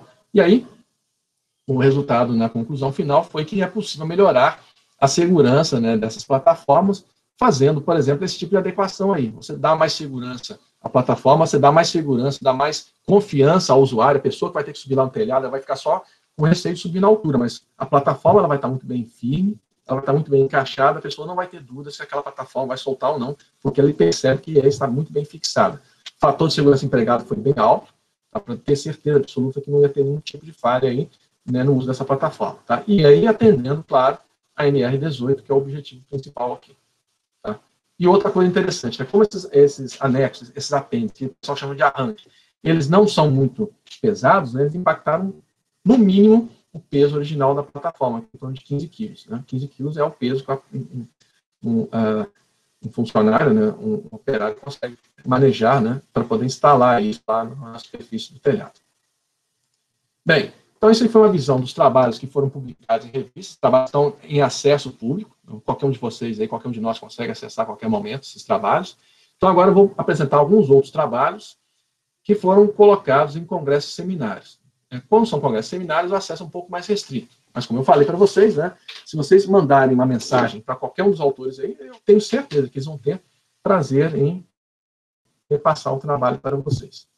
Então, o primeiro trabalho, né, é um trabalho que sempre despertou muita curiosidade em nossos alunos aqui, tá? É um trabalho de avaliação de taxa de oxidação, ou seja, o quão enferrujado ficam as estruturas em aço aqui na nossa região. Então, foi feito um trabalho de avaliação de taxa de oxidação, de degradação corrosiva em aços estruturais, comparando aqui no litoral, na região litorânea, no Guarujá, e no interior do estado de São Paulo. Tem uma curiosidade nisso aqui, porque a UNAEP, ela tem um campus no litoral e tem um campus em Ribeirão Preto, um campus no Guarujá e um campus em Ribeirão Preto. Então, naturalmente, o trabalho foi executado dentro do campus do Guarujá e dentro do campus de Ribeirão Preto. O Matheus, que está aqui colocado como um dos autores do trabalho, é, por acaso, o coordenador do curso de Engenharia Civil lá de Ribeirão Preto, né? Márcio, como vocês sabem, eu falei aqui, ele é coordenador do curso de Engenharia Civil aqui no Guarujá. Então, foi uma colaboração dessas duas áreas aqui, nos dois cursos de Engenharia Civil da universidade, para executar esse trabalho aqui. A avaliação, ela também não é feita de qualquer maneira, aqui no caso aqui, está explicitando a norma, tá? A norma que é usada para fazer a avaliação da taxa de corrosão de aços estruturais é essa daqui. Então, tem um procedimento padrão, a gente tem que categorizar a agressividade do ambiente, nós temos que expor o material numa condição padronizada, tá? De maneira a avaliar o que acontece em termos de corrosão. Tá? Esse aqui é um ensaio, ele pode, de maneira acelerada, uma câmara de névoa salina, mas esse daqui, em particular, ele é um ensaio tradicional, ele é feito expondo o material ao ar livre. Então, eu tenho relatórios comigo, né, por exemplo, de uma empresa siderúrgica, que fez esse ensaio ao longo de 2 décadas, né, 20 anos de realização do ensaio, aí para eles emitirem um relatório final. É claro que, ao longo do tempo, eles foram emitindo relatórios parciais, tá? Mas esse ensaio em si, né, tem lugares que fazem eles por décadas. Né? A pessoa faz e o filho dela que termina o trabalho. Ou ele termina o trabalho quando vai aposentar. Né? Mas o fato é que existe um procedimento para fazer isso. Esse procedimento foi seguido nesse trabalho. É claro que esse trabalho aqui não levou décadas, ele foi feito ao longo de alguns meses, né? Na verdade, durante o período em que os alunos envolvidos estavam disponíveis dentro da universidade, que estão finalizando o curso. Então, isso aqui, esse painel de exposição, ele foi projetado, ele foi desenhado, projetado conforme o que preconiza a norma de ensaios. Tá? Esse painel, foram construídos 3 painéis desse. Um foi enviado para Ribeirão Preto, um foi enviado para Ribeirão Preto e ficou no terraço lá de um dos prédios da engenharia. O outro ficou aqui num dos terraços do prédio de engenharia no Guarujá e ficou dentro do laboratório, né, para 2 coisas. Primeiro, para mostrar aos alunos como é que era feito o ensaio. Segundo, para nós testarmos as condições de ambiente fechado. Tá? Então, olhando aqui em detalhe, né, o corpo de prova, nós temos uma particularidade desse ensaio. Como nós estamos testando material metálico, que é um condutor de energia elétrica, em condições de corrosão, que é um processo eletroquímico, né, então, vejam bem, tem eletricidade envolvida, né, troca de elétrons, tem que ficar isolada eletricamente da estrutura da lençol. Então, nós temos aqui nessa imagem, vocês podem ver, nós temos isoladores elétricos de cerâmica para isolar o corpo de prova da estrutura. Tá? E tem outro detalhe importante.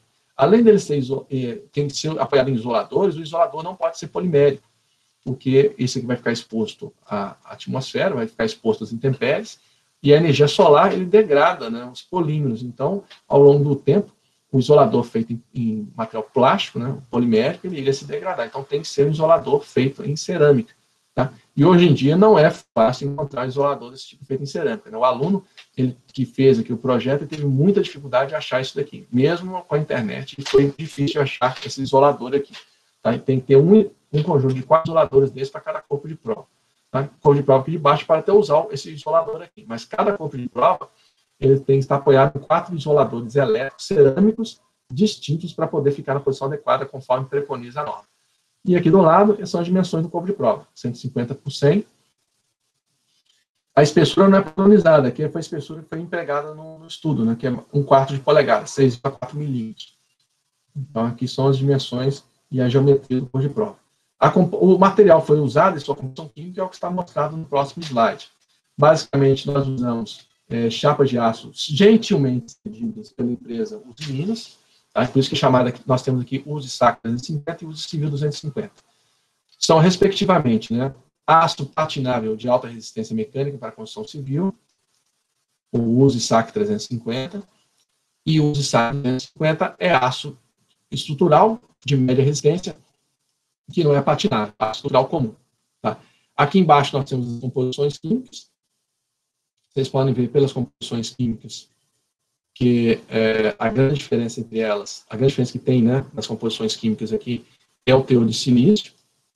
Reparem que o aço patinável tem um teor de silício mais alto, uma pequena concentração, uma pequena quantidade a mais de cobre, de cromo no aço patinável. Os elementos que contribuem para a resistência à corrosão atmosférica de um aço patinável, eles são, né, são conhecidos, né, eles são os seguintes: o silício, que é um dos mais comuns, né, o cobre, que é o mais efetivo, o cromo, que auxilia também, o níquel, que ele auxilia, mas ele é muito caro, então geralmente não é muito empregado, e o fósforo, que ele auxilia, mas ele pode fragilizar muito o aço. Então, esses dois últimos elementos aqui, eles não costumam ser muito empregados por restrições aqui de outras restrições, né, dentro do aço. Então, aqui são os elementos que auxiliam a resistência à corrosão atmosférica. Auxiliam a resistência à corrosão atmosférica. Tá? Isso aqui, o Cícero, ele executou esse trabalho, né, com apoio de várias pessoas aí, tá? Mas a maior parte das vezes, ele fez o trabalho quase todo sozinho mesmo. Tá?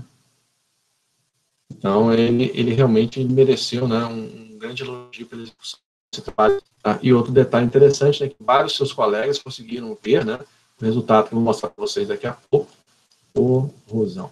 Tá? E foi um trabalho muito interessante, foi um trabalho visual, além da questão científica, da quantificação do fenômeno, né, é um trabalho muito visual, então a gente consegue perceber claramente como é que a região litorânea aqui, atmosférica, ela é bem mais agressiva que as outras regiões, né, não litorâneas. Tá? Eu vou só terminar de escrever isso daqui. Tá, pronto. Auxiliar a resistência atmosférica, são esses elementos aqui. A norma não, o guia ASTM G101, ele prevê, né, ele quantifica, aliás, o grau de resistência à corrosão atmosférica desses aços aí, através de uma forma que leva em consideração a análise química. Tá? Não é 6, aqui é G, tá? Vou colocar assim um G melhor. Pronto.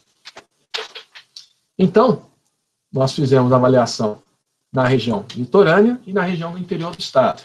Tá?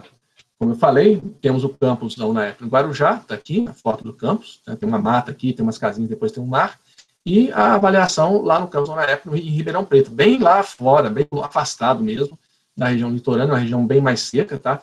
E aqui é a foto aqui da região aqui, essa avaliação. Tá? Os resultados, visualmente falando, né, são muito fáceis de serem percebidos. Olhem só aqui que interessante. Nós temos aqui, na parte de cima, bem enferrujado, né, bem corroído, o material que foi exposto aqui em Guarujá. Aqui, no meio, o material um pouco enferrujado, preto, salientando que os dois casos aqui estavam expostos ao ar livre, não tinha nenhuma cobertura para impedir que água de chuva ou orvalho formassem em cima dos corpos de prova. Tá? E aqui embaixo são os corpos de prova que ficaram dentro do laboratório. Tá? Teoricamente, os que ficaram dentro do laboratório não deveriam ter muita corrosão. O problema é que nós não temos um controle tão apurado, então alguns alunos eventualmente podem tocar o corpo de prova, né, falar perto do corpo de prova, tem um pouco de saliva que pode cair em cima. Né? Na época não tinha coronavírus, mas saliva sempre teve, né? Então, eventualmente, alguns pontos de corrosão aqui podem ser simplesmente pela interação dos alunos com os corpos de prova. Tá? Mas outra coisa interessante também que tem que ser percebida, dá para ver melhor aqui nesse debaixo. Tá? Não sei se vocês estão percebendo, mas existe uma diferença notória entre o material que está aqui, desse lado aqui, do lado esquerdo, e do material que está do lado direito. Não sei se vocês conseguem perceber, há uma pequena diferença de tonalidade das chapas, né? Parece que esse material aqui, eu vou forçar um pouquinho a barra, parece que esse material aqui desse lado, ele está com uma tonalidade mais acastanhada, né? Mais ou menos acastanhada aqui, do que do outro lado. Aqui está com uma tonalidade um pouco mais clara, né? Um pouco mais azulada. Só forçando um pouquinho a barra, tá, gente? Mas eu quero que vocês percebam que tem uma tonalidade diferente. Por que essa tonalidade está tão diferente? Os de cima não dá para perceber por quê? Porque aqui estão muito enferrujados para perceber isso. Aqui tem um certo grau de enferrujamento que dificulta um pouco visualizar isso. Como esses aqui estão um pouco enferrujados, dá para ver melhor. Nós temos o aço comum, aço sem patinar, tem características patináveis, e o aço patinável. O aço patinável, olha só, brilha bem mais, né? O aço patinável, ele forma uma película de óxido, pode ser maior ou menor, pode ser homogênea ou heterogênea, mas ele forma uma película de óxido que cria uma proteção do aço em qualquer circunstância. Enquanto que o aço não patinável, ele não cria essa película de óxido, ou ele pode oxidar de maneira aleatória. Então, repare, o aço patinável, como é que ele está, e o aço não patinável. E aí, em cima também dá para perceber outra coisa interessante. O aço patinável, ele gera uma região de oxidação mais homogênea e mais distribuída no material. É o que vocês estão vendo aqui, é um círculo, né? Repare, dentro desse círculo, olha como é que a oxidação está muito mais homogênea do que nesse círculo aqui, ó. No círculo que eu desenhei aqui do lado esquerdo, nós temos basicamente oxidação em cima e embaixo, na metade de baixo desse ciclo, não tem oxidação quase nenhuma. Enquanto que nesse aqui a oxidação está pequena e bem mais homogênea, né? Porque o aço patinável, ele tem essa função, ele oxida mais rápido de maneira mais homogênea. Como aqui tem oxidação com presença de chuva, né? A oxidação ela forma com água, né? Então, o óxido de ferro com água é castanhado, é amarelado, alaranjado. Enquanto que esse daqui, houve uma formação de óxido sem água, né? Então, há uma oxidação um pouco mais escura. E esse daqui de cima, né? Com muita água, porque chove bastante no litoral. Além disso, também tem muitos álcalos, né? Então formou aqui uma oxidação bem mais intensa, bem mais avermelhada, típica, né, de ferrugem mesmo severa. Os resultados aqui de taxa de oxidação estão nesse gráfico. Tá? Como os corpos de prova foram submetidos por pouco tempo, essa taxa de oxidação inteira foi determinada por não houve tempo adequado para fazer essa averiguação com dimensão. Mesmo assim, dá para perceber o quê? Os corpos de prova no ambiente externo, eles ficaram maiores. Né? Como assim maiores? Por que o corpo de prova ficaria maior? Porque o óxido, ele tem um volume maior, tá, do que o metal. Tanto é que as barras de aço dentro de um concreto, quando elas oxidam, elas ficam com um volume maior, elas começam a expandir e quebrar o concreto ao seu redor. Então a gente consegue enxergar isso nesses resultados. Tá? Aqui nós tivemos as chapas que aumentaram em 0,5% do seu tamanho pela oxidação, enquanto que as chapas que oxidaram muito pouco não tiveram uma variação dimensional. Tá? Esse aqui é um dos resultados, achei interessante colocar esse resultado aqui, porque isso aqui justamente mostra para nós, explica, né, por que essas barras de aço no concreto, quando elas oxidam, elas estouram o concreto, porque elas simplesmente aumentam de tamanho, aumentam de volume, devido aos óxidos formados no metal terem volume naturalmente maior do que o próprio metal. Tá? Então, como conclusões, a taxa de corrosão são relevantes para o projeto de estruturas metálicas em particular, né? Nós temos aqui a construção de painéis que foram compatíveis com as normas, e a gente consegue usar esses dispositivos para testar metais ou testarmos procedimentos de proteção, por exemplo, tintas, revestimentos galvânicos, etc., dentro, por exemplo, do ambiente da universidade, tá? Tanto aqui no litoral quanto lá no interior. Tá? Então, isso foi um grande ganho aqui de capacitação da nossa instituição aqui dentro desse aspecto. Um outro trabalho aqui que eu acho que vocês vão gostar muito também dele é esse daqui, ó. É um trabalho que ele foi apresentado recentemente, né, reservado para ser publicado em revista. Na realidade, esse trabalho aqui, eles são 3 partes, né, esse próximo trabalho que eu vou apresentar para vocês. Nós avaliamos, né, a resistência de vigas de concreto, a minha parte mais metálica, mas temos professores que fazem a avaliação de concreto. Então, o Marcelo Schuch é um grande professor, um professor que trabalha nessa área, um grande pesquisador, um grande contribuidor nessa área. Então, esse próximo trabalho que eu vou mostrar para vocês, o objetivo aqui foi avaliar a integridade de vigas de concreto. Então, ele foi dividido, na realidade, em 2 partes. Avaliar, sob o ponto de vista de fazer uma manutenção nessas vigas já degradadas, E um outro aspecto é prever um lugar exato para fazer a perfuração das vigas. Então, nesse primeiro trabalho aqui, que é o que está sendo mostrado agora, o resumo dele,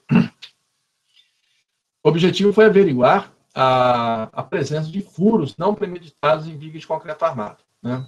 Alguém vai lá, tem uma viga, faz um furo para passar alguma coisa, esse furo faz o quê? A resistência da viga. Então, aqui tem um procedimento. Um detalhe interessante, a gente consegue fazer furos, a gente consegue fazer passar coisas dentro de vigas, né, passar dutos de água, de energia elétrica, etc., inclusive do ponto de vista normativo. Tem normas que estabelecem maneiras, procedimentos de fazer isso. Ou mudando a estrutura metálica da viga, ou fazendo furos, né, com tamanhos específicos, né, limitados, e em posições também específicas dentro dessas vigas. Então, tem norma para isso também. Tem até norma para fazer furo em viga e passar alguma coisa por dentro dessa viga. Para averiguar a fissuração dessas vigas, né, a resistência das vigas, e vai ser mostrado aqui nesse resumo bem rápido. Tá? Mas, basicamente, quando nós temos uma viga, e ela é carregada mecanicamente, né, nós temos cargas, tensões presentes na viga. Tá? Então, a viga, por exemplo, com carregamento de 2 pontos, como está sendo mostrado aqui, se ela for carregada de maneira muito intensa, né, ela vai começar a apresentar fissuras. E aí a viga pode entrar em colapso. Tá? Olhando aqui do lado, olhem só, essa aqui é a condição que nós vemos, né, na prática, e aqui do lado é o modelamento pela resistência de materiais, que é o que a gente fala em sala de aula.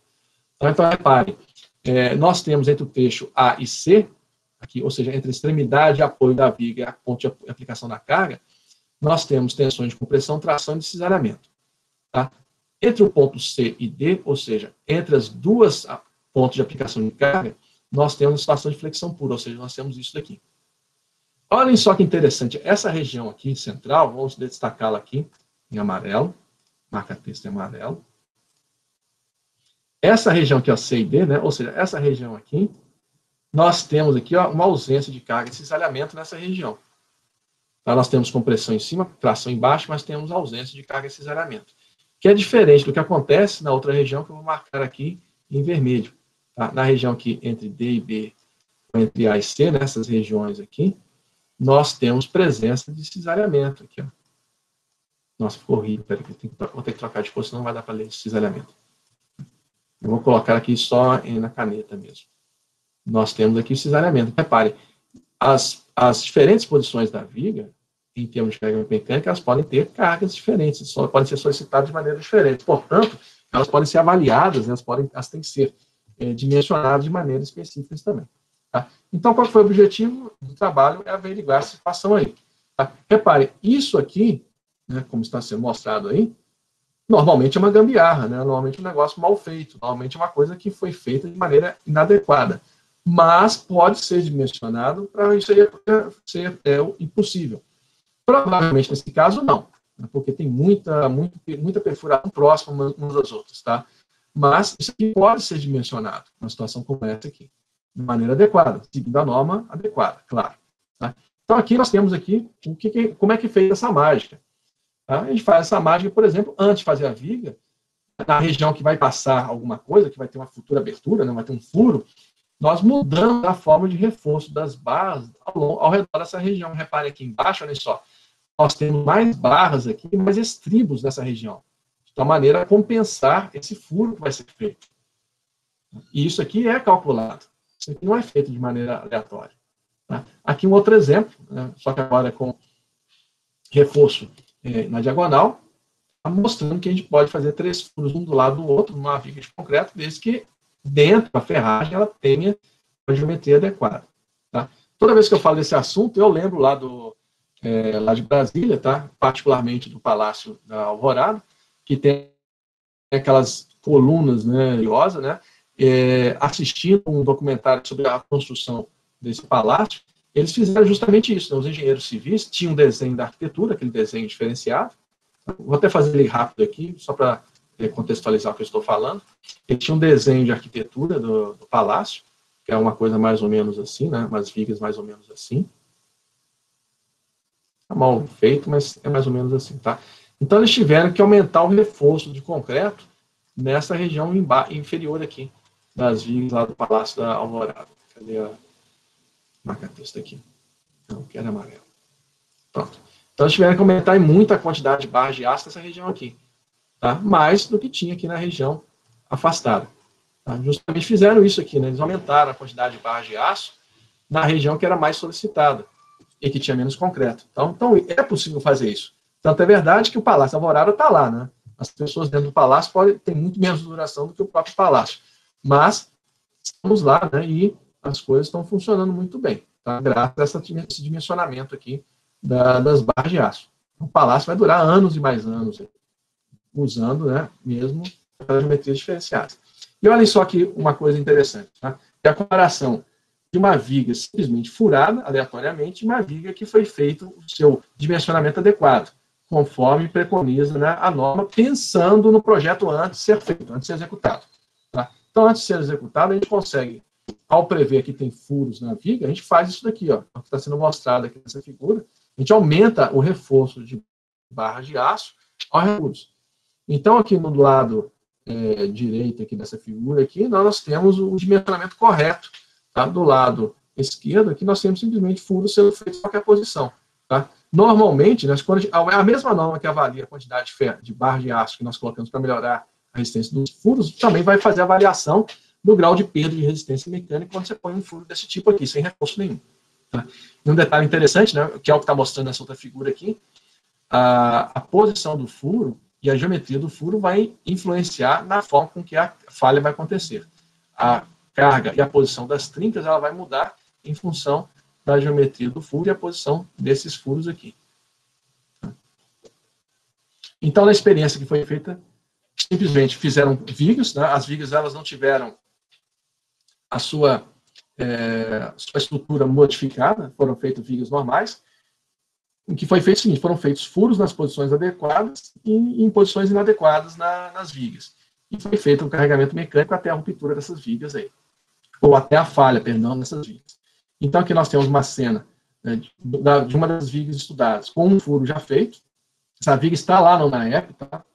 Aqui nós temos uma viga com um furo já feito e outro furo aqui sendo feito, tá? Furo 2 aqui. E aqui o detalhe, né, da ferramenta empregada, né, uma ferramenta especial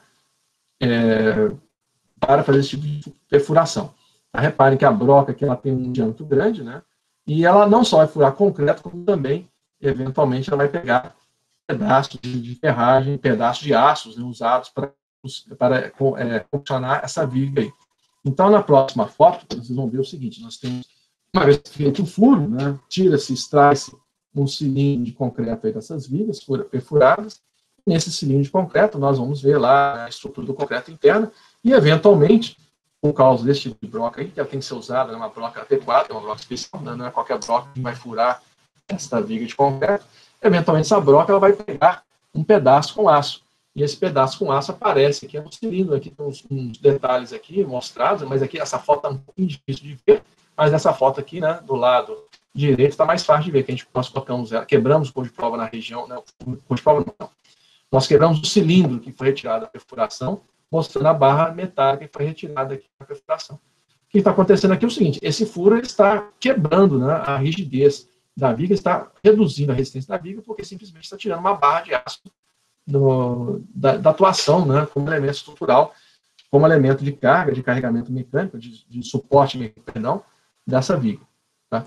E aí foram feitos os estudos, né, colocada em flexão até a ruptura, e foi avaliada a carga necessária para romper a viga na presença de furos colocados na posição certa, na posição recomendada pela norma, e em posições que não deveriam ser as mais adequadas. Tá? Essas vigas elas estão lá, na realidade elas foram usadas em outro estudo, eu vou mostrar daqui a pouquinho, tá? E aí foram feitos esses carregamentos mecânicos aí, até a ruptura da viga, de tal maneira que, estão aí as fotos, né? Foram geradas algumas trincas, né? Essas trincas foram avaliadas, de tal maneira que, usando a norma para o projeto de perfurações, usando a norma para prever a estruturação de barras de aço para fazer com vigas de concreto que vão ser posteriormente furadas, ou que já tenham furos pré-existentes, né? O furo pode ser simplesmente, pode colocar um pedaço de tubo lá, e ao moldar a viga, esse tubo ele vai moldar também um furo, uma perfuração, uma passagem de condutor, por exemplo, de condutor de energia elétrica, de cano de água, etc. Então, fazendo isso da maneira adequada, é possível que a resistência ela não seja perdida de maneira relevante, tá? Se for feito da maneira adequada. Tá? sendo que a gente ressalta, né, que o ideal não é fazer perfurações, o ideal não é fazer passar nada por uma viga. Tá? Mas, se for feito isso, né, devem ser adotadas medidas de segurança, as normas têm que ser usadas para atender isso da maneira adequada.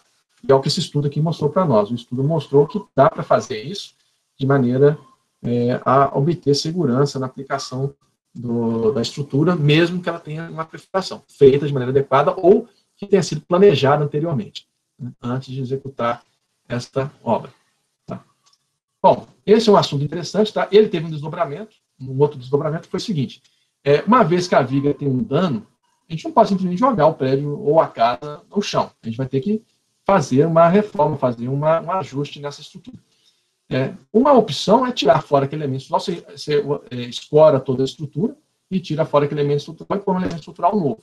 Ou, uma outra opção que costuma ser mais rápida, mais barata e eficaz também, é reformar, colocar um elemento estrutural, né, ou, perdão, fazer um ajuste, uma manutenção do elemento estrutural, de maneira que ele ainda continue sendo empregado, só que agora com segurança. Então, o próximo trabalho que eu vou mostrar aqui para vocês, né, que eu vou apresentar para vocês, é justamente visando essa condição. Né? O próximo trabalho, a gente foi avaliado a introdução de reforço, a introdução de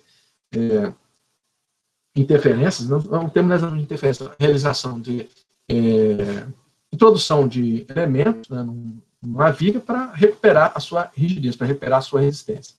Então, nesse caso aqui, o trabalho aponta que tem várias maneiras de recuperar a resistência. Né? Eu já ouvi falar há muito tempo aí, que se fala em usar fibra de carbono em recuperação de pontes e viadutos em concreto.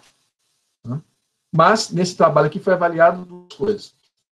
A adição de grout, né, uma nova camada de concreto reforçado, com barra de aço, um concreto mais resistente, e a introdução de chapas metálicas ou elementos metálicos para reforçar a estrutura. Tá? Cada um tem os seus prós, cada um tem os seus contras. Tá? E cada um também teve sua eficácia e função em termos de desempenho. Tá? Então, mais uma vez, né, as vigas, elas têm um carregamento mecânico em cima delas. A gente está falando em viga, mas pode ser também coluna. Tá? O exemplo está sendo dado que é viga, né, por causa da maneira de carregar, que é mais simples para nós lá na instituição. Porém, também pode ser pensado em termos de colunas também. Tá? Então, as vigas, elas têm um carregamento, né, pressão embaixo, com pressão em cima, tá? E ela eventualmente vai falhar. Né? Uma viga de concreto, o concreto, ele não tem uma resistência muito boa à tração, então ele tende realmente a apresentar falhas na parte inferior, né? Por exemplo, no caso de uma viga. Então, existem equações, tá? Só para não parecer que eu não apresentei equação nenhuma, eu apresentei no início aqui da minha apresentação, estou aqui agora quase chegando no final da apresentação. Existem equações, né, que nós usamos em todos esses trabalhos, mas eu não explicitei, vou explicitar algumas equações agora, que servem para calcular a resistência dos materiais, que servem para modelar as condições de projeto mecânico. Então, essas equações que eu vou apresentar aqui são 3 equações pequenas, simples, né? Elas avaliam o aumento de área, né, da armação, o reforço da armação existente, em comparação com a armação que é necessária, né, para o concreto, para nós avaliarmos o que a gente precisa fazer para reforçar uma viga que tem degradação. Para demonstrar o seguinte, né, mais uma vez, a gente não faz de maneira aleatória as coisas, a gente não faz o que parece ser melhor, a gente faz de acordo com os cálculos, de acordo com os procedimentos padrão, de acordo com as normas de projeto que existem. Tá? Cabe aos especialistas, aos engenheiros, né, e aos especialistas que os aconselham, e também aos consultores, professores, etc., indicarem quais são as normas adequadas, e, eventualmente, como eu já falei também no início aqui dessas atividades, né, eles também são os responsáveis por fazer essas normas. Então, tirando da literatura, tirando das normas, a gente consegue avaliar quais são as medidas que precisamos fazer para reforçar, por exemplo, aqui no nosso caso, reforçar essas vigas. Tá? Em 3 equações que eu comentei com vocês, tá? A gente consegue equacionar isso, de tal maneira que a gente não faz de maneira aleatória, a gente simplesmente não pega uma barra de aço e joga dentro da viga, tá? Isso é calculado previamente, o próprio concreto, a própria mistura, o próprio traço que nós usamos, a quantidade de mistura entre cimento, areia, brita, etc., tudo isso é tudo calculado. Vocês viram um trabalho que fala justamente sobre isso, sobre a relação água-cimento. Então, aqui, nesse caso, nós pegamos por aquelas vigas, reparem aqui do lado, né, do lado extremo esquerdo aqui da foto, nós temos uma viga com trinca, porque ela foi testada naquele trabalho antes, e aí foi feito aqui um reforço dessa viga aqui, no caso, com barra de aço, tá? E depois foi colocado uma argamassa de alta resistência, que é o chamado grout. Ele geralmente é uma formulação própria, vem lá num saquinho, né? O fabricante traz numa embalagem, um saquinho, que tem lá a recomendação de quantidade de água e outras coisas que podem ser colocadas ou não. Então, foi preparado um grout, uma argamassa, um traço desses comerciais, de alta resistência mecânica, foi jogado nesse molde. Repare que tem uma viga, né? Tem a barra de metálica e tem um molde ao redor dessa viga. Esse grout foi colocado aí, claro que na universidade é mais simples, né? A gente simplesmente põe a viga de ponta cabeça não, põe a parte trincada para cima, simplesmente apoiamos as barras de aço lá e colocamos, derramamos o grout em cima, tá? No caso de uma obra, né, é um pouco mais complicado, o grout tem que ser colocado e não pode cair, não tem que ser comprimido, né, contra a viga, tá? E a barra de aço tem que ser fixa também para ela não cair. Então, nós temos como é que ficou a viga após o tratamento, tá? Ainda que está na fase de cura, aqui usando um grout, e quando você... Isso aqui é usando simplesmente chapas de aço, né? Barra chata de aço, que é o que está sendo mostrado nessa foto aqui. São feitas perfurações. Lembre que as perfurações elas não podem ser feitas em qualquer posição, né? Temos normas para fazer essas perfurações. Essas chapas elas são presas na viga, tá? As chapas de baixo elas podem ser soldadas, simplesmente parafusadas, ou simplesmente apoiadas mesmo. Tá? E aí você faz uma armação como se fosse um exoesqueleto nessa viga, e ela é recuperada, né, por uma dessas técnicas. Aqui também pode ser usada a técnica mista. Você pode colocar grouts também e colocar essas barras de aço aqui. Tá? Uma vez feito isso, né, foram refeitos ensaios para averiguar, né, a nova resistência dessas vigas, tá? Tanto recuperada com o grout, a argamassa, tanto recuperada com as chapas de aço. Ao refazer os ensaios, né, foi percebido que a carga realmente, a resistência foi recuperada. Tá? Aqui nós temos o resultado de um ensaio que foi carregado em 9 toneladas, até que aparecer trincas aqui no grout. Tá? E de outro caso aqui, nessa outra foto, é a viga, né, com a presença não, com a recuperação, aqui no caso, a anterior é com grout, né, e a próxima é usando recuperação com barras chatas de aço. Tá?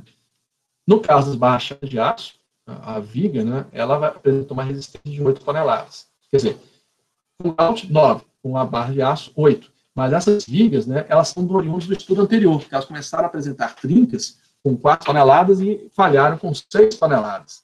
Então, reparem, essa foto aqui é interessante, porque ela mostra até um furo aqui. Por quê? Porque é a viga que foi usada no trabalho anterior, né? O furo, olhem só. E aqui a trinca, né? No furo aqui, visto mais de perto, é a trinca no furo.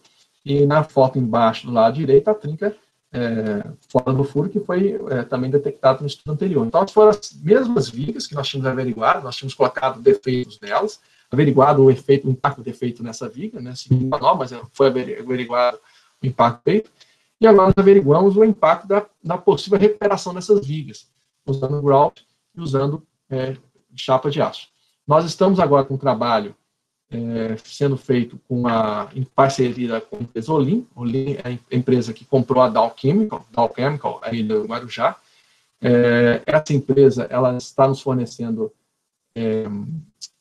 resina epóxi para criar compósitos com partículas mesoscópicas de sílica, partículas mesoscópicas de quartzo, bem arredondadas. A nosso interesse é injetar dentro dessas trincas aqui, tá? E fazer uma camada na parte de fora, mais simples e mais rápido do que o próprio grout, para ver se ela vai dar um reforço estrutural. Né? O epóxi tem uma vantagem que ele bloqueia a ação de álcalis. Lembra lá do estudo dos álcalis, como eles são importantes para a resistência do concreto? E as partículas de sílica, que têm uma resistência mecânica alta, eles vão servir para dar um reforço estrutural para essa peça. Uma curiosidade, né, que a resina epóxi está sendo fornecida por uma empresa que está patrocinando o projeto, está apoiando o projeto, tá? E essas partículas mesoscópicas de tamanho da ordem de 70 a 50 microns, arredondadas de sílica, elas são oriundas do acidente de Mariana. Nós estamos fazendo pesquisas também usando as partículas lá do acidente, que por acaso elas foram processadas por uma mineradora e por acaso elas têm uma composição química e uma geometria muito específicas, muito adequadas para esse tipo de trabalho. Nós estamos usando essas vigas de novo para fazer esse trabalho. Né? Então, reparem, né? A gente tem reciclagem também nos estudos. Né? Um estudo serve para uma coisa, mas depois serve para outra. Né? Então, essas vigas aqui elas vão participar de 3 estudos diferentes. Esse estudo aqui eu estou falando para vocês agora, já era para estar sendo executado, mas por causa, né, das medidas de contenção social, né, nós estamos esperando passar essa fase para podermos fazer esse estudo. Ele já foi testado por alunos do curso de engenharia mecânica, para verificar qual é a melhor formulação, já temos essa melhor formulação, e agora só falta testar aqui nas vigas, né, a gente vai ter que esperar esse momento que passar. Tá? Então, como conclusão desse trabalho aqui, nós temos o seguinte, né, as duas vigas, né, tanto a recuperada com grout quanto essa aí que foi recuperada com chapa de aço, né, barra chata, elas apresentaram uma resistência adequada para o seu uso, né, o uso tinha sido dimensionado para 6 toneladas, elas apresentaram resistência de 8 e 9 toneladas, ou seja, acima do que tinha sido prevista antes, né. Essas vigas são as vigas que foram calculadas, usadas com fundo. Então, tanto uma coisa quanto outra funcionou muito bem. Tá? O grout deu um resultado melhor, mas tem um detalhe, né? O grout tem que ter uma condição de formação, de aderência muito boa para a viga, ele tem que ter um tempo de cura adequado, na posição mais adequada possível, e nem sempre isso é possível ser feito, às vezes, no condomínio, você não pode simplesmente colocar lá uma caixa, ou pegar uma viga e virar de ponta cabeça para poder colocar esse grout, tem que ser uma coisa bem feita. Tá? Agora, por outro lado, do reforço com as barras de aço, ele não ter tido um desempenho tão grande no grout, mas teve um desempenho muito bom, ele tem a vantagem que ele é feito quase que imediatamente. Você só tem que pegar lá, medir a viga. Se você tiver equipamento para detectar as barras de aço, melhor ainda. Você usa a nó para projetar as posições de perfuração, faz a perfuração, instala as barras de aço e acabou. Isso pode ser feito em apenas um único dia. E a viga já pode ser empregada. Tá? Enquanto com grout, não. Você vai ter que esperar todo o tempo. Além de fazer tudo isso que eu comentei aqui, né, de preparar a estrutura, preparar a superfície, preparar o sistema para colocar o grout, calcular as barras de aço e tal, você ainda vai ter que esperar um tempo bom ali para fazer essa cura. E nesse tempo de cura, a viga, ela, obviamente, vai não estar carregada mecanicamente. Vai ter que colocar algum tipo de apoio lá na viga. Então, tem vantagem e tem desvantagem em cada método. Os 2 métodos mais comuns, mais usuais que foram empregados. Então, esse estudo aqui também vai ser publicado em breve. Ele foi apresentado no Congresso, né, teve um bom impacto naquele Congresso. Tá? E ele deve ser publicado também em breve, para que todo mundo tenha acesso a esse trabalho. Bem, essa daí foi a visão geral dos trabalhos que nós temos desenvolvido aí e a associação desses trabalhos com as possíveis causas de falhas, com as possíveis maneiras de nós evitarmos falhas em projetos de engenharia. Tá? São respostas que nós, na área acadêmica e também da área profissional, afinal de contas, muitos de nós, né, como eu mesmo, atuamos na área profissional. Tá? Temos empresas, ou atuamos em empresas e atuamos na área profissional. Mas esses aqui são exemplos, né, que nós tentamos dar via área acadêmica, via alunos, via graduação, via pós-graduação, para resolver problemas, para resolver situações variadas, né, na área de engenharia. E assim, possibilitar resolver causas de falhas na engenharia. Tá? Então, gente, muito obrigado. Né? Eu termino essa parte da minha apresentação aqui. Né? E aí eu passo agora, né, a palavra ao professor Márcio para dar continuidade aqui aos trabalhos. Tá? Vou parar a apresentação para o professor Márcio dar continuidade aos trabalhos. Então, é isso, gente. O professor Vili fez a apresentação da aplicação das ferramentas e eu abro aí para aquele diálogo, para as questões, para dúvidas, não só do conteúdo de hoje, mas do conteúdo do que já foi passado nos dias anteriores. Bacana, tem pessoal tá parabenizando. As 2 aulas anteriores já estão disponíveis no YouTube no canal da associação, né, da AEA Guarujá, e acho que vocês também estão recebendo o link por e-mail, também uma coisa assim. Estou vendo aqui se tem mais perguntas, se tem alguma pergunta em relação ao conteúdo. Tem o pedido de se inscrever no canal da EAG, comentar, fazer opinião, também isso é muito importante para que a gente possa estar desenvolvendo mais projetos como esse, tá bom, gente? Então, e que no projeto inicial, que era totalmente presencial, né, a gente estava com uma estrutura no auditório do Delfim Hotel, fez a abertura oficial na UNAERP, no auditório da UNAERP, e assim ia prosseguir, porém, com essa coisa de pandemia, a gente teve que suspender as atividades presenciais e elaborar esse novo modelo para que o workshop, essa oficina, pudesse ser dado continuidade. Então, aqui a gente está chegando no final Gostaria de dar meus agradecimentos finais, já que o professor Vili já deixou o endereço ali da associação, o link da associação. A dona Ilana está fazendo aqui uma observação. Nós que agradecemos, né, a participação muito importante de outras associações, de outras cidades, e agradecemos o CREA, que fez o fomento de todo esse evento, a Associação dos Engenheiros e Arquitetos do Guarujá, a UNAERP, o professor Vili, grande parceiro nesse evento, e a participação de todos, tá, gente? Então é isso, a gente encerra esse evento dessa maneira, espero que tenha sido de satisfação de todos. Nossos contatos vão ser fornecidos para posteriores dúvidas poderem entrar em contato conosco, tá bom, gente? Então, até o próximo evento, até a próxima. Muito obrigado a todos. Muito obrigado por todos aí, gente. Eu desejo um bom final de semana, tá? Boas atividades a todos e esperamos aí, né, podemos contribuir com novas atividades desse gênero, né, dessa mesma linha, em breve para todos, tá? Então, até mais, né, e passem muito bem todo mundo. Boa saúde a todos.